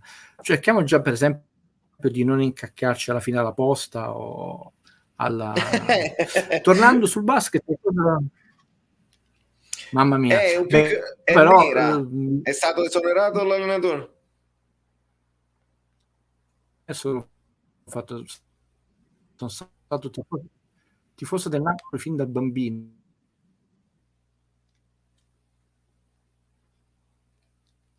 Niente, oggi non è cosa. E sono ricomparso. Però cestisticamente sono tifoso di una squadra che non... No. Cestisticamente, chiaramente adesso ho grandissimo affetto e simpatia per la Napoli Basket, però cestisticamente, ve lo dico per onestà intellettuale, credo che c'è in una mia live, la mia dichiarazione d'amore, sono sempre stato tifoso della squadra di Caserta, perché mi innamorai di Oscar, di Bojan Tanevic come allenatore, una sorta di Zeman, che purtroppo è fallita più volte. Però sì, è notte fonda. Purtroppo Napoli Basket non ha avuto neanche quella primavera araba di un ventennio di grandissimo basket che addirittura portò alla scudetto a Milano, gara 5. È notte fonda. Era partita bene perché aveva fatto anche una serie di vittorie, però il problema è che c'è ancora più per il basket, e chiudo questa parentesi che solo perché mi ha imboccato Valerio, è ancora più forte Valerio la differenza per i valori economici. Se nel calcio è fortissima, è quella è la verità. Nel basket infatti è tremendamente forte, tant'è vero che si va di fallimento in fallimento, ma anche nel basket femminile. Anni fa è fallito il Cras Taranto, che era campione d'Italia, aveva vinto 3 scudetti in 5-6 anni, e anche Coppa Italia e Supercoppa. E tu pensi a una squadra campione d'Italia, quindi non una squadra in difficoltà, che fallisce totalmente, non è che riparte dalla B, liberi tutti, ma la difficoltà di mantenere in Serie A una squadra del sud è tremenda, in sport come il basket e la pallavolo, e in questo c'è da riflettere che invece di andare appresso a Bezos, agli arabi, ha detto non che voglio difendere o accusare De Laurentiis, cioè il tessuto economico del sud è in difficoltà, e lo vedi anche nell'impiantistica sportiva, anche nel tenere in vita, non competere e vincere scudetti, tenere in vita delle squadre a pallavolo. Per tanti anni, ragazzi, io lì sono tifosissimo del Posillipo, il Posillipo dominava, poi praticamente la differenza economica è stata enorme, il Prorecco, infatti Porzio, il fratello, l'altro, è andato a allenare Recco e ha vinto 10 scudetti di seguito, e l'altra squadra di Napoli è fallita, la squadra di Porzio, una squadra inferiore. Noi avevamo per tanti anni, abbiamo avuto la Canottieri Napoli e il Posillipo, tutte e due in Serie A1, ed erano le eccellenze, e quindi anche un'eccellenza di uno sport minore come la pallanuoto. Scusate, a questo punto meglio di parlare di sport che a fomentare litigi di questa cosa.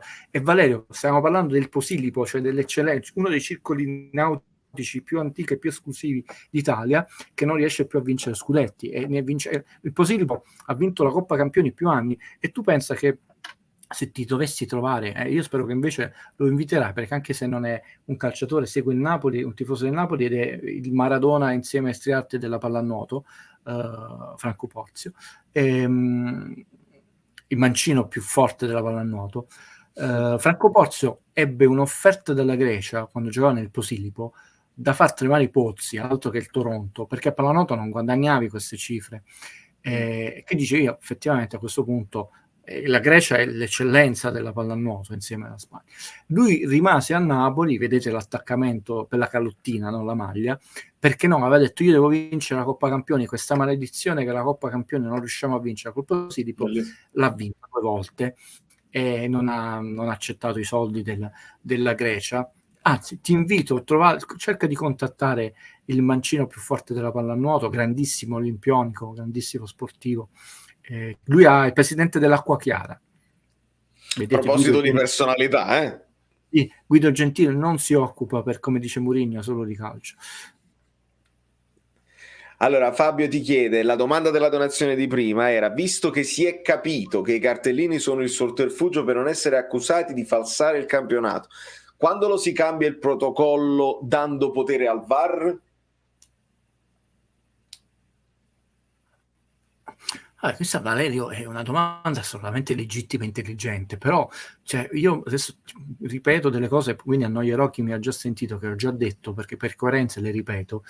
Partiamo subito dalla prima risposta. E non la devi fare a me, amico Fabio, che tu sei veramente amico, sei un ragazzo serio, di grande cuore. È perché io non ho nessun potere, né giuridico, né all'interno, né neanche di potere suggestivo di fare. Semmai cominciamo a dire siamo alla 30ª giornata e questa famosa trasparenza. Io ti ho scritto un messaggio in privato quando stavi in diretta mercoledì e me lo ricordo, e quindi rendo partecipi tutte le amiche, tutti gli amici, le amiche belline e anche i ragazzi del mercoledì. Non è detto che siano gli stessi, ci può essere un travaso. Non può funzionare, per esempio, il dialogo a chiamata per tante ragioni, anche se lo sponsorizzano nelle trasmissioni, non perché sia ideologicamente sbagliato. Innanzitutto perché a me non piace, nel senso ci possono essere partite, le abbiamo avute bellissime, totalmente serene, non c'è nessun episodio, e dice che non è che io questo qua che non ho sfruttato me lo... partite dove ci sono più episodi. Non mi piace neanche l'idea punitiva che qualcuno palenta in alcune trasmissioni, che poi tu perdi una sostituzione, perché dipende dal gioco, no? Tu non hai nessuna colpa se ci può essere un episodio che vieni colpevolizzato 2 volte, controverso a tuo danno, e giustamente stai chiedendo una verifica. Cioè, mi sembra folle. Ma perché dico Valerio non funziona? Perché chi lo nomina di nuovo, e invece noi siamo bravi nel tuo canale, non sta ragionando quadridimensionalmente. E non è una battuta, una frase fatta. Facciamo subito un esempio. Napoli-Milan. Quella cosa noi la sappiamo post. Quell'episodio del rigore l'abbiamo discusso dopo, in diretta. Anzi, non è stato fatto vedere mai un replay. Nessuno ha protestato, vagamente Osimhen. E quindi quello non sarebbe stato chiamato a chiamata. Chi lo vuole dalle trasmissioni TV sta ragionando con il sederino seduto sulla poltrona, non sta ragionando da campo. Tu mi potresti dire, beh, allora facciamo, diresti bene perché sei un ragazzo intelligente, allora Guido, assumiamo, come ha fatto la Roma, un arbitro che parallelamente alla partita, sì, ma a questo punto potresti avere società che sono più attrezzate a valutare in diretta, sperando che colgono anche quando non hanno replay immediatamente, ma devono essere bravissimi, tempestivi, perché collegati immediatamente perché non possono stare sul campo, perché sul campo potrebbero non vedere, quindi devono stare in una sala a parte, vedendo, collegati tecnologicamente, immediatamente avvisare il secondo di turno, chiama, cioè ci deve essere un'organizzazione tale che compensa questa mancanza, perché ci possono essere episodi, faccio un altro esempio, facilmente chiamabili, qua non è una battuta, Napoli-Atalanta, il placcaggio, affondamento, accoppiamento, quello famoso che ci fu, è chiaro che lì Lotti chiama il VAR, però ci possono essere degli episodi, Napoli-Verona di quest'anno, e Gerando Marino ce l'ha fatto vedere, ma nessuno in diretta, manco nelle trasmissioni. Lazio-Napoli, 4 erano i tentativi di rigore, però nessuno è stato chiamato. E quindi attenzione, non è la soluzione giusta, o meglio, una soluzione, e chiudo, che potrebbe creare anche quella maggiori disparità tra chi ha più soldi, chi più attrezzato, eccetera, e chi ha anche più potere, come ha sempre avuto la Juventus, che ha un posto per 20 anni il suo regista e quello è il regista della Serie A, che decide quello che fa vedere più volte con Repay e quello che non fa vedere. Quindi quello che non viene visto, Valerio, non esiste, in realtà esiste, è accaduto in campo, ma non l'abbiamo visto, quindi non esiste per essere chiamato al VAR. Scusate, sono stato lungo, ma spero molto preciso, perché bisogna ragionare quasi, noi la prendiamo come battuta prendendo da Ritorno a Futuro per alleggerire il tono, però bisogna sempre valutare a 360 gradi, non ci riusciremo mai perché siamo umani, cerchiamo 270 gradi una situazione che non ha una soluzione zappate da terra, Gattuso out, è sempre un po' più complessa e sofisticata. Bello. Raffaele DF. Ero in debito, non mi ero dimenticato. No. Raffaele DF, che ringrazio ancora tantissimo. Una curiosità, un gioco, secondo voi in questo Napoli, mette anche questo con la lettera maiuscola, quindi sottolinea questo di Spalletti, chi farebbe più gol? Cavani, Higuain o Osimhen? E chi invece è il più forte o avete più a cuore come giocatore? Questa è una domanda che ritorna spesso, Ovviamente i bomber restano nel cuore della gente. A Valerio, chi ho più a cuore, uno ancora si deve fare, l'altro non l'avevo a cuore all'epoca, figuriamoci dopo, Cavani. Chi farebbe più gol è difficile dire, potremmo dire forse per la classe, la forza, la tecnica, chiaramente Higuain dei tre è nettamente, ragazzi, l'ho visto dal vivo, non aveva due piedi, aveva due favole, quindi però è un esercizio di stile. A te lo spazio, Valerio. Sono d'accordo, non so chi farebbe, probabilmente è una domanda che vorrei fare a Spalletti, non ho capito qual è la sua idea di gioco, se se la sta adattando ad Osimhen o meno, però concordo su Cavani tra i tre. Poi può essere pure che a cuore mi finirà Osimhen, perché come ragazzo, ieri mi è rimasta impressa quell'immagine quando lui, dopo essere stato ammonito, si rivolge a De Lofeu e dice: l'ho presa col petto, qua. Lui c'ha delle reazioni molto istintive, molto anche nervose, l'abbiamo detto, ma è di un genuino, di un buono e è ancora, secondo me, genuino, anche ingenuo delle volte, perché secondo me verrà penalizzato per questo suo essere così vero e viscerale, però mi sta entrando nel cuore sto ragazzo.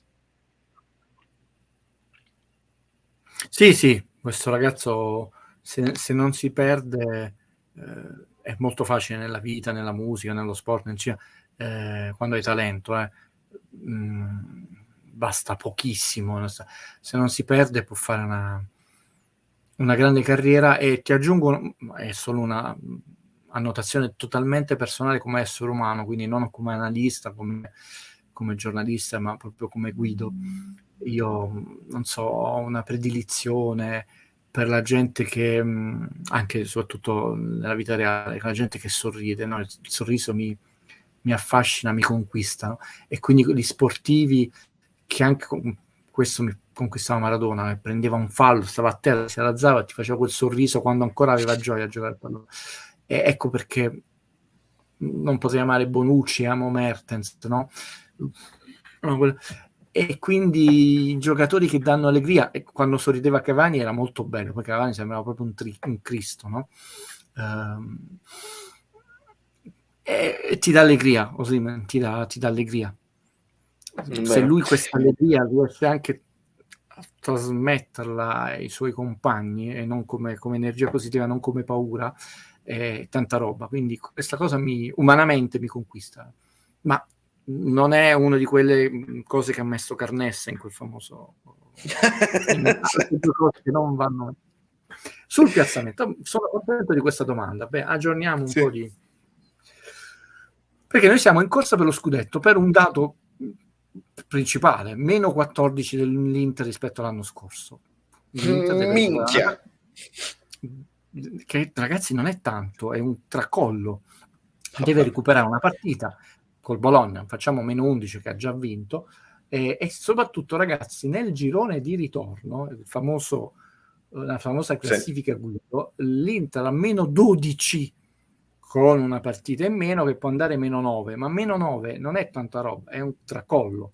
La Lazio meno 3 La Lazio ha meno 7 rispetto all'anno scorso, Maestro Sarri, la fase difensiva, 45 gol già presi. Il Milan ha più 3 a 66 punti, 63 ne aveva l'anno scorso, e nella classifica comparata a 0. Quindi sta andando verso gli 84 punti. Io ho detto, secondo me 85 punti vince lo scudetto, potresti perderlo anche 85, il Milan ne ha fatto 86, però il pareggio il Milan, diciamo, lo fa, cioè il Napoli deve vincere tutte le partite e pareggiarla una e sono gli 85 punti, perché al massimo credo ne possa fare 87. La Juve ha più 8 tra andata e ritorno, e rispetto all'anno scorso sta rosicchiando, adesso a meno 3. Il Napoli ha più 4, la Roma ha meno 3 e rispetto all'anno scorso è a meno 2, cioè il Napoli, l'Atalanta ha meno 4 ma a meno 10 rispetto all'anno scorso, con una partita in meno, quindi è potenzialmente meno 7. E in pratica la prossima domenica si decide 3/4 dello scudetto. Chiaramente 3/4 se delle cose si mettono molto bene per il Milan, e anche della Champions League. Cioè, il Napoli non perdendo la partita con l'Atalanta, tranne presenze aliene, Red Lonnie, scusaci, metterebbe veramente un pilastro a terra, perché poi diventano 7 partite e sono poche per poter recuperare tutti quei punti. Cioè il Napoli con l'Atalanta non la deve perdere, chiaramente vincendo rimane ancora aggrappato al sogno scudetto, e diventerebbero tanti anche con la partita da recuperare dell'Atalanta. Perdendola, ragazzi, è risucchiata la Juve, ormai si è capito che nel girone di ritorno sarà la squadra che farà o più punti o la seconda squadra che farà più punti. Cioè quest'anno la Juve nel girone di ritorno dovrebbe essere una delle 1-2 squadre che fa 40 punti nel girone di ritorno. Dobbiamo capire se la seconda è il Napoli o il Milan, e questa è la mia analisi sul piazzamento Champions.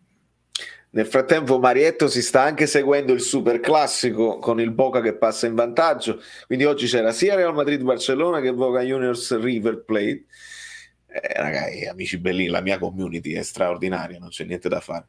Ci preoccupano sul fatto Champions, che di nuovo nel momento cruciale quest'anno, che giudica una stagione sfortunatissima, in tutti i momenti cruciali Napoli ha avuto infortuni importanti e errori arbitrali e anche sfighe là. Di nuovo nel momento cruciale della abbiamo tenuto duro, come la partita a Torino, con la partita con la Juve, però insomma è tutto l'anno che teniamo duro, insomma questo credito con la fortuna alla fine non c'è mai andato bene, e rimango anche basito su troppi colleghi che subito sui loro siti hanno detto non ho fatto niente, tibia, una tibia, insomma dovremmo aver visto tutti abbastanza partite di calcio per vedere già in diretta, senza aver bisogno della risonanza, chi dà la precisione dell'infortunio e della tempistica, che si era impiantato a terra il ginocchio, e tutt'altro che era una botta, ma era qualcosa che l'infortunio al ginocchio è molto semplice da vedere, purtroppo, poi la gravità te lo dà solo poi la diagnostica, lì sì, non siamo noi nella sala della risonanza, però che cavolo ragazzi, anche in questo non mi piace che illudono i tifosi, cosa da niente, anche perché no, figuriamoci io che ho subito mandato un abbraccio e un augurio a Chiesa. Sapete la mia visione dello sport, non vorrei che nessun giocatore di nessuna squadra si infortunasse, quindi mantengo la mia coerenza, però è molto semplice vedere quando si gira un ginocchio, quando si impianta il ginocchio.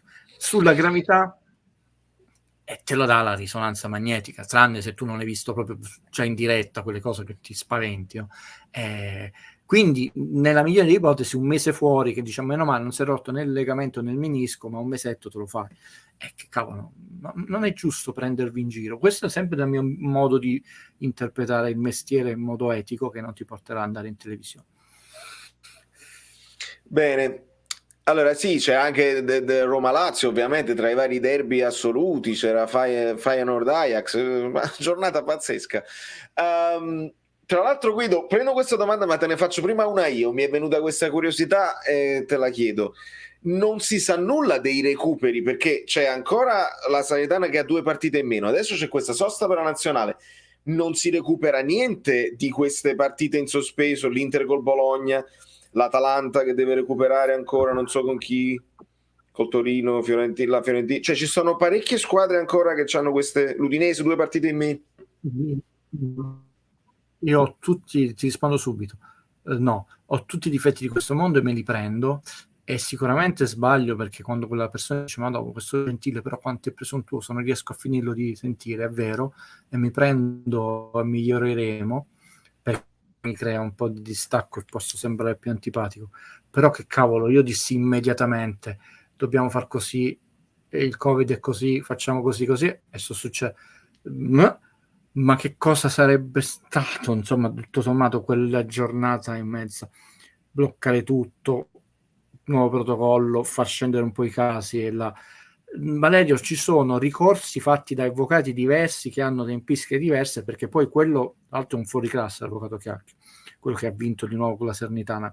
Quindi abbiamo tempistiche diverse, e questo perché ovviamente riguardano squadre diverse che sono seguiti da legali diversi e che poi riguardano ASL territoriali diverse. È ovvio che io ti direi: potremmo sfruttare soprattutto queste squadre che non hanno giocatori in presa nazionale, questa pausa per recuperare diventa una barzelletta, perché per esempio l'Udinese ha giocato una gran partita, gli diamo merito sia alla qualità del gioco, l'impegno, non è venuto a passeggiare al San Paolo, fino all'ultimo ha provato a pareggiarla, massimo rispetto. Però l'Udinese poteva pure venire in vacanza, Valerio, dobbiamo dire la verità, tanto c'ha 2 partite da recuperare, bastano pochi punti. Vedete, quando uno è onesto e intellettuale, lo dico contro di me.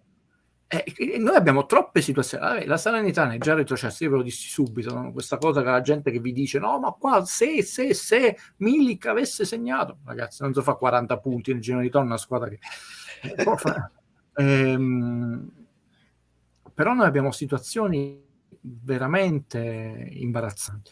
Cioè, la partita col Bologna, che già è nettamente meno forte con l'Inter, rischia di essere una barzelletta, perché al Bologna mancano 3-4 punti per salvarsi, quindi se la fai fra 5-6 domeniche non è la stessa cosa come all'inizio del girone, quando a volte ci sono degli stramacchi, no? Come all'inizio del campionato, perché lo stato di forma non è uguale per tutte le partite, cioè dopo le feste non si ritorna immediatamente allo stesso livello. Può darsi che l'Inter quella partita la vince 7-0, attenzione, io non sto né gufando, però sicuramente in quel momento ha un senso il quando si giocherà non avrà nessun senso, come l'Udinese, quindi ci saranno, cioè l'Udinese tante partite, la Salernitana tante partite, 2, e anche qui, Valerio, nelle nostre trasmissioni campane la stanno guardando dal loro punto di vista, e questo è un errore del calcio, perché la Salernitana potrebbe a questo punto anche falsare non a suo favore, a favore degli altri, perché a questo punto una partita la lascia e l'altra no. Perché fra poche giornate la Salernitana è fuori matematicamente. Allora, attenzione, c'è questo... No, scusami, perché questa è una news, è una news per me. Io ho visto questa cosa e non ne ho parlato a nessuno. Anguissa si è toccato dietro al... sai, bravo, tipo stiramento. Sì, ha finito la partita, io speravo, perché che non è nulla era stato detto, invece dagli attentissimi colleghi che stanno lì, ha detto vabbè, forse perché ha sentito... da solo, non c'è stato nessun contatto in quel contrasto. E quando cade da solo, gli amici bellini sanno che di solito è più grave e ti devi preoccupare. Attenzione! Questa è una mazzata, perché tra l'altro Udemme, ricordiamoci, è diffidato, quindi appena perché Anguissa, Valerio, ha saltato tutta la Coppa d'Africa, è un disastro, ma è sempre stato così. Io mi ricordo Salah, Madonna mia, che giocatore, Valerio, ma si vede la carriera che ha fatto. Si vede la carriera che ha fatto. Non era una scheggia, era un Concorde. Tornò devastato come cambiò la stagione, ma non solo lui, per dire. Lui ha fatto subito una partita alla 25esima, 21 minuti, si è fermato per infortunio. È stato fuori 2 partite, poi è tornato, però diventa zoppicante questa cosa, perché interrompi la preparazione in un certo modo, vai a fare un campionato, 7 partite in meno di un mese con quel clima, che sono tutte le partite decisive. Lì puoi dire non finali, ma sono partite per andare ai turni eliminatori e turni eliminatori. Lì ci può stare 10 finali. Se si è fatto male, puoi dire addio ai sogni scudetto, che secondo me non ci sono, ma diventa problematico gestire il momento cruciale della stagione. Atalanta, Fiorentina e Roma, che sono 3, quando il Milan affronterà Genova, Torino e Bologna, e può prendere il largo, e tu c'hai mezza squadra fuori, mezza squadra. Caspita, che botta mi ha dato Domenico, però io l'avevo pensato. Speriamo che sia 15 giorni, che in parte lo recuperi, salti solo l'Atalanta e recuperi per la Fiorentina, perché noi l'abbiamo visto, sì, io l'ho visto come te, però nessuno ne ha parlato, quindi speravo che dobbiamo solo aspettare. Va bene. Ringrazio Paolo che per la prima volta ci segue in live, avrà visto altri video, immagino quelli là registrati. Grazie mille ragazzi, siamo quasi a 3 ore di live, quindi io voglio ringraziare tutti per la vostra presenza. Leggiamo le ultimissime domande per Guido, ringrazio sempre Guido, e se avete qualche like così, quelli spiccioli, abbiamo recuperato quello che non abbiamo potuto fare ieri. E c'è un'osservazione di Tancredi che più che di mercato mi fa riflettere su una cosa: prendere il posto di Insigne nella lista prodotti del vivaio in prima squadra, perché c'è sempre questa regola, quindi il Napoli quando fa mercato deve anche pensare a questo, che non ha più un giocatore che di base occupa uno slot che altrimenti devi occupare in qualche modo. Gaetano. Eh sì, perché mi sembra che l'altro fratello l'abbiamo venduto, è un ragazzo che prometteva bene, solo che bisogna vedere in Serie A, da un punto di vista diciamo del regolamento, sì, vale, non vieta nessuno, è nettamente un prodotto del vivaio, e ancora diciamo nel cartellino del Napoli, e quindi nessuno lo vieta. Bisogna vedere poi se la società punta su di lui, se non punta su di lui, se è una pedina di scambio, però da un punto di vista diciamo formale assolutamente sì, non c'è nessun impedimento, perché abbiamo dato via Ciciretti, come si chiama? Quello sì, non è più nostro. C'era Tutino, su cui diceva un gran bene, molto un gran bene. Sì. Ma sto portiere Nikita Contini, a parte le battute, ma Valerio Videlungo, è stato un santone di Vinotena, sembra, a parte molto strutturato pure lui fisicamente, più di Benetta, qualche chilo in più. Il ragazzo sembra buono, Poi mettere un ragazzo nella porta del Napoli, ne abbiamo bruciati, Rafael, però anche lì pure il terzo portiere Giuntoli non ha visto male, ragazzi. E io ho fiducia nel nostro Giuntoli, ti ho detto, che poi non significa che non possa sbagliare, oppure la lentezza societaria, lo ripeto sempre, ma ragazzi è uno che ne capisce di calcio. Sweet Pasta, ho lavorato fino ad ora ed è un piacere trovarvi. Ma quanto è forte Osimhen? Troppo forte. E quanto è fondamentale Mertens? Mertens, sai, l'equilibrio, cosa non va sempre bene. Perché? Si chiede questa risposta di Spalletti, che in effetti ha lasciato un pochino tutti quanti un pochino perplessi. Però c'è una cosa che in questo fammi peccare non di orgoglio, ma almeno di una cosa antipaticissima, che è autocitarsi, no? Che io dissi, a prescindere da quello che possono essere, Mertens noi lo dobbiamo valutare calcisticamente, per un attimo, non tutta la mitologia che lo accompagna, veramente mitologia, e quindi calcisticamente è un ragazzo che ha ancora da dare e darà, prima cosa. Però detto umanamente, un ragazzo che non tutti siamo dotati della stessa intelligenza, la stessa cultura, la stessa apertura mentale.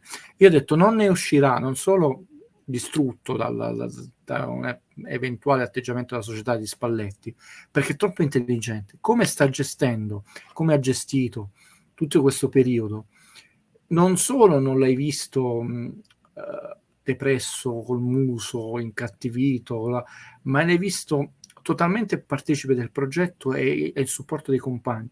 Quindi la cosa che mi sta piacendo, ed è un maggior delitto ancora più che calcisticamente per le sue qualità, che tu prima di perdere non solo un uomo squadra, un valore, no? Io parlai proprio di valore professionale, feci questi esempi, no? Soprattutto in America tu quando investi su certe professionalità poi te le tieni care, no? Ecco, io prima di perdere determinate professionalità nell'ambito lavorativo ci penserei 100 volte, però non siamo né Valerio né io nell'organigramma del Napoli, quindi anche questo non c'era segnalato nel famoso elenco tra Vlahovic e Haaland, ed è una cosa molto importante, perché sta facendo molto beneficio alla squadra. Noi alcune partite le abbiamo svangate, soffrendo, no? Non stiamo vedendo più il Napoli brillante delle prime 8, dove anche partite sofferte però producevamo tantissimi tiri, tantissime occasioni. Però quanta serenità durante la settimana, quanta serenità ho visto durante la partita. Quindi continua per me non essere un fattore negativo, è semplicemente, Valerio, voglio fare il distinguo, un fattore penalizzante non sfruttare le sue caratteristiche tecniche, per quanto sono necessarie più che utili, proprio necessarie adesso in campo per aprire la scatola. Però non è, se fosse cambiato qualcosa me ne sarei accorto proprio, e avrei detto guarda, adesso è diventato un peso, perché ha creato delle fazioni, cosa che avviene nel calcio, no? Che si creano gruppetti e quindi diventa veleno, non è nessun messaggio cifrato a Gattuso.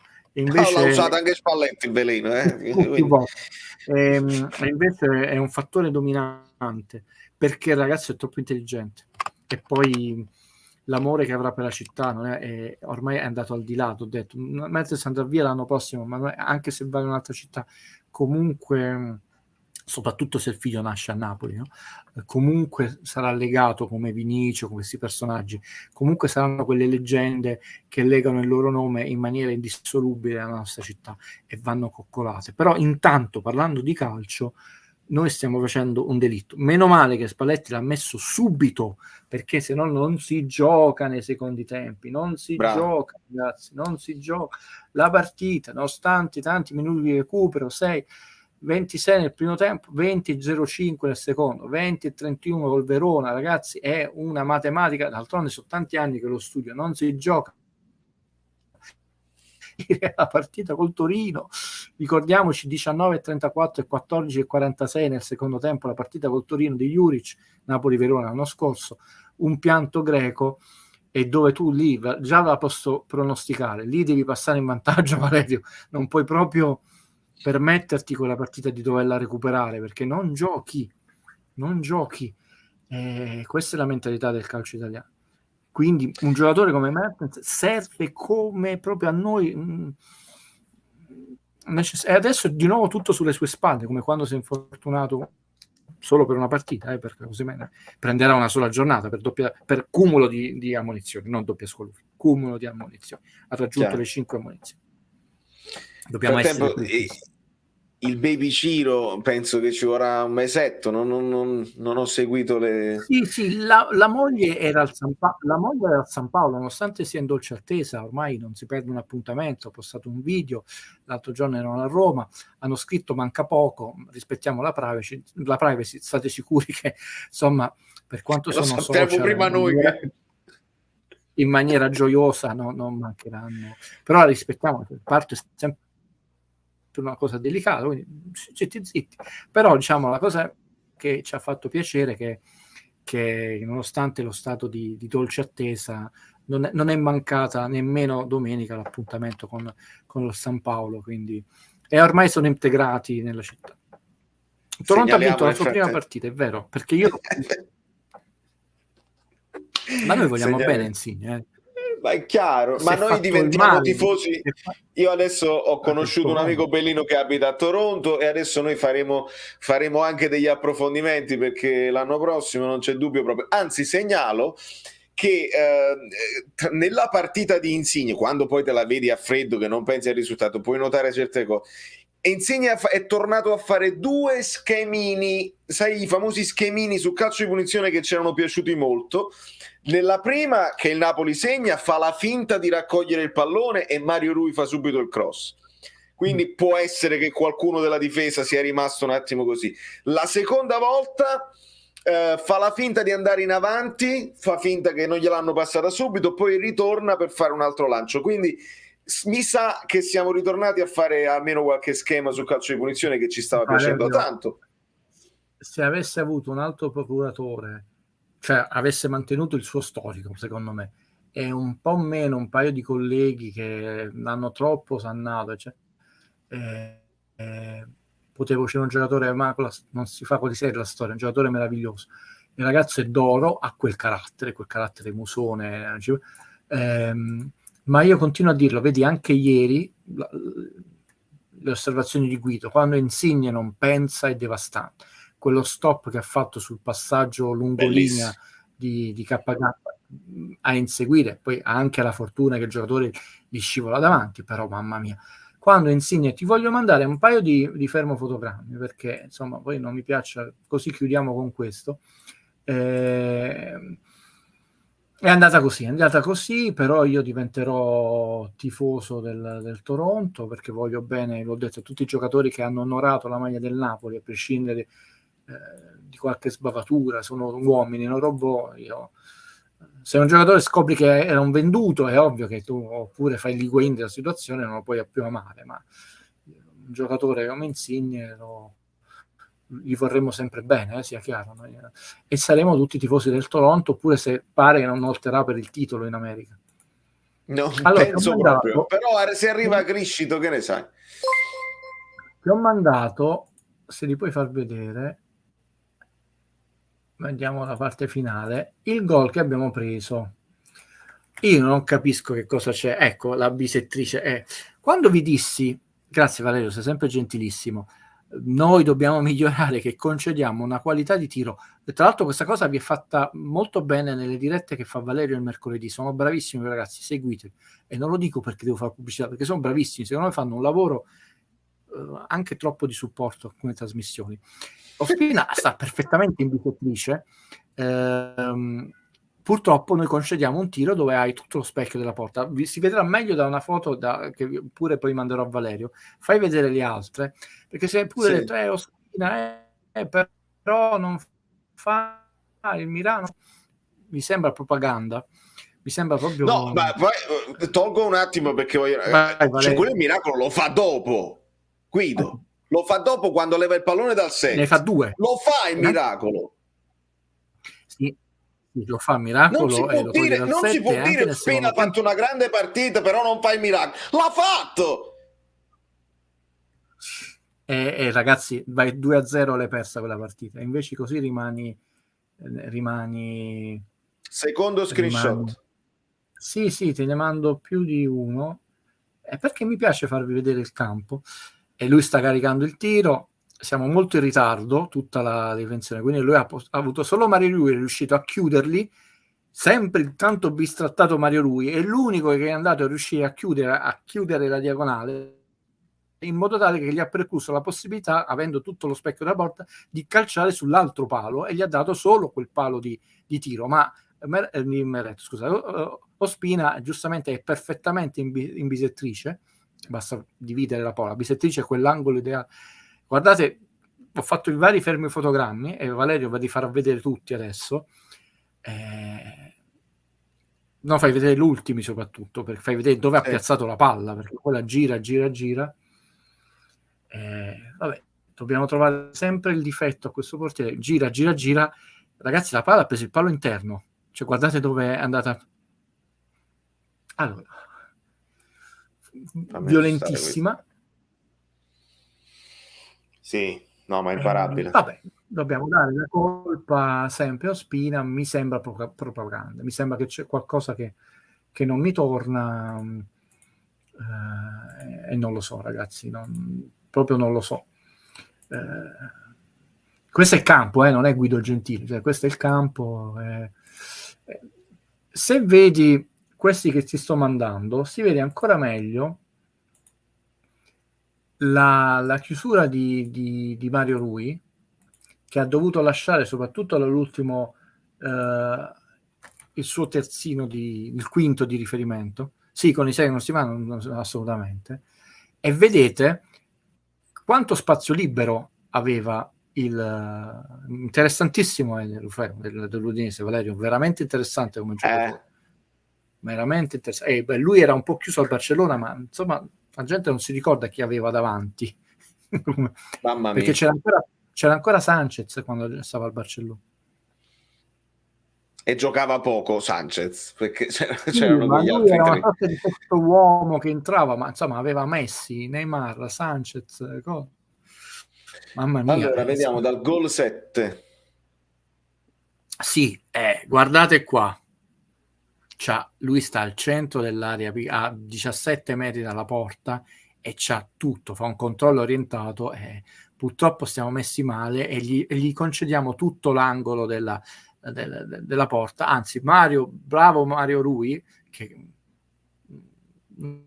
non vi ho fatto vedere le prime di quanto lui va a stringere, che gli ha tolto la possibilità di tirare dall'altro palo, ancora più a stritto, è arrivato quasi vicino al dischetto di rigore. Però ragazzi, ha tutto lo specchio della porta e la va a mettere a fin di palo. A me sembra che certi colleghi ce l'abbiano proprio a morte con Ospina, però si sfiora il ridicolo, permettetemi. Ripeto, non sono, anzi, io non so manco come è fatto il procuratore di Ospina, perché non lo sentiamo parlare.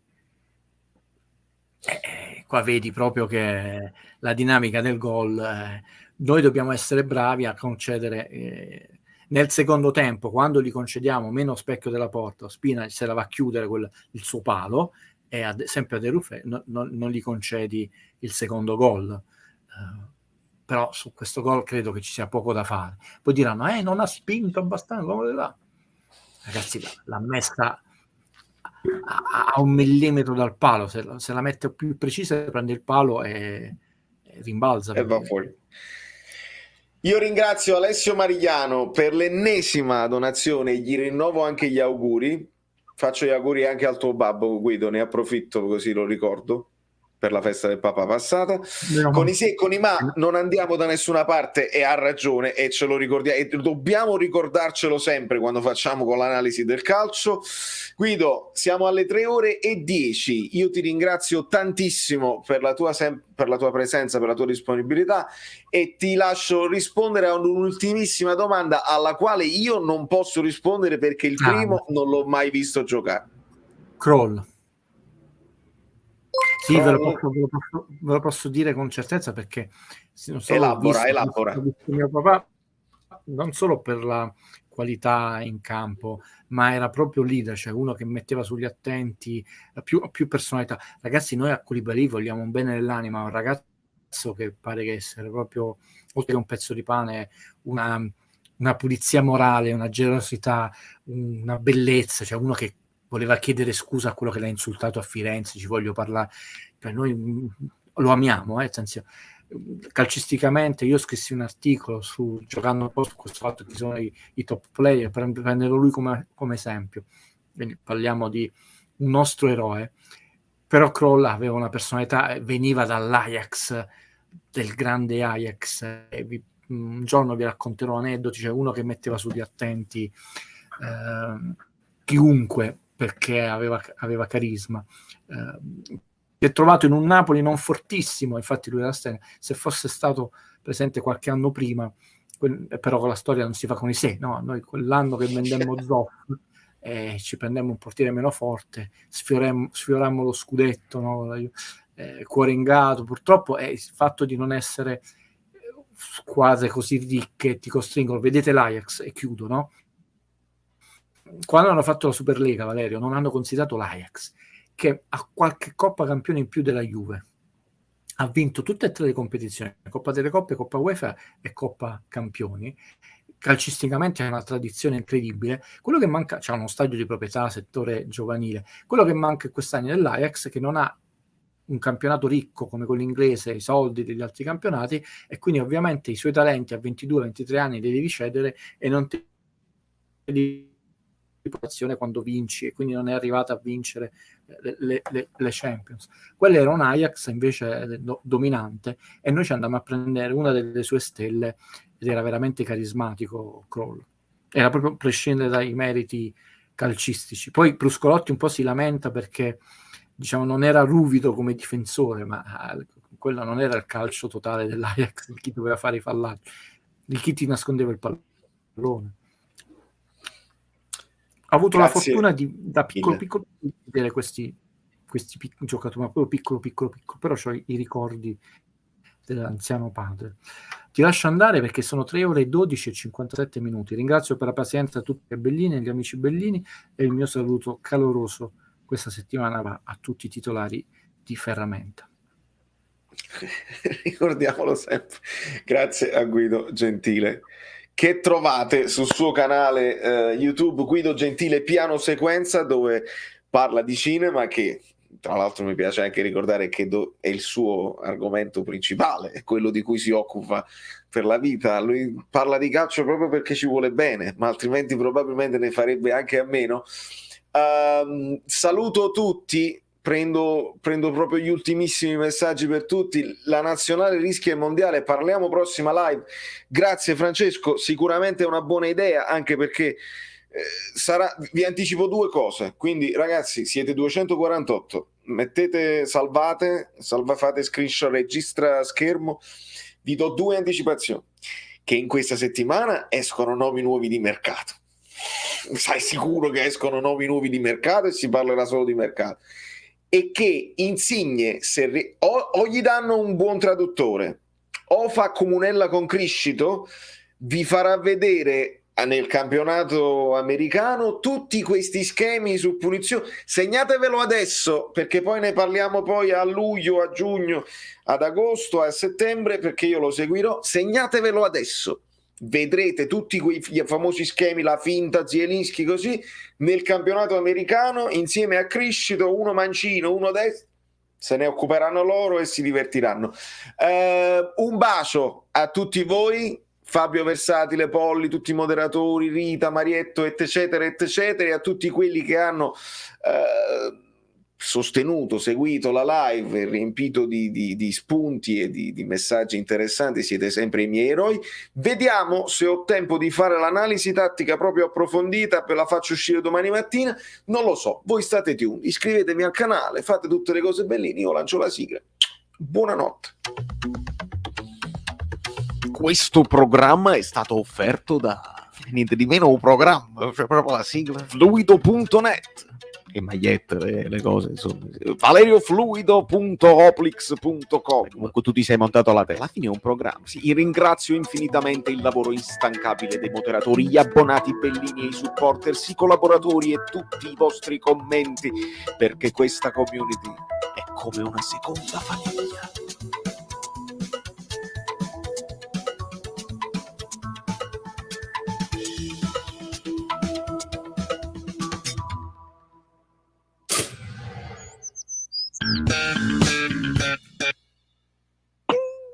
Ho visto una cosa, comunque è finita, cioè non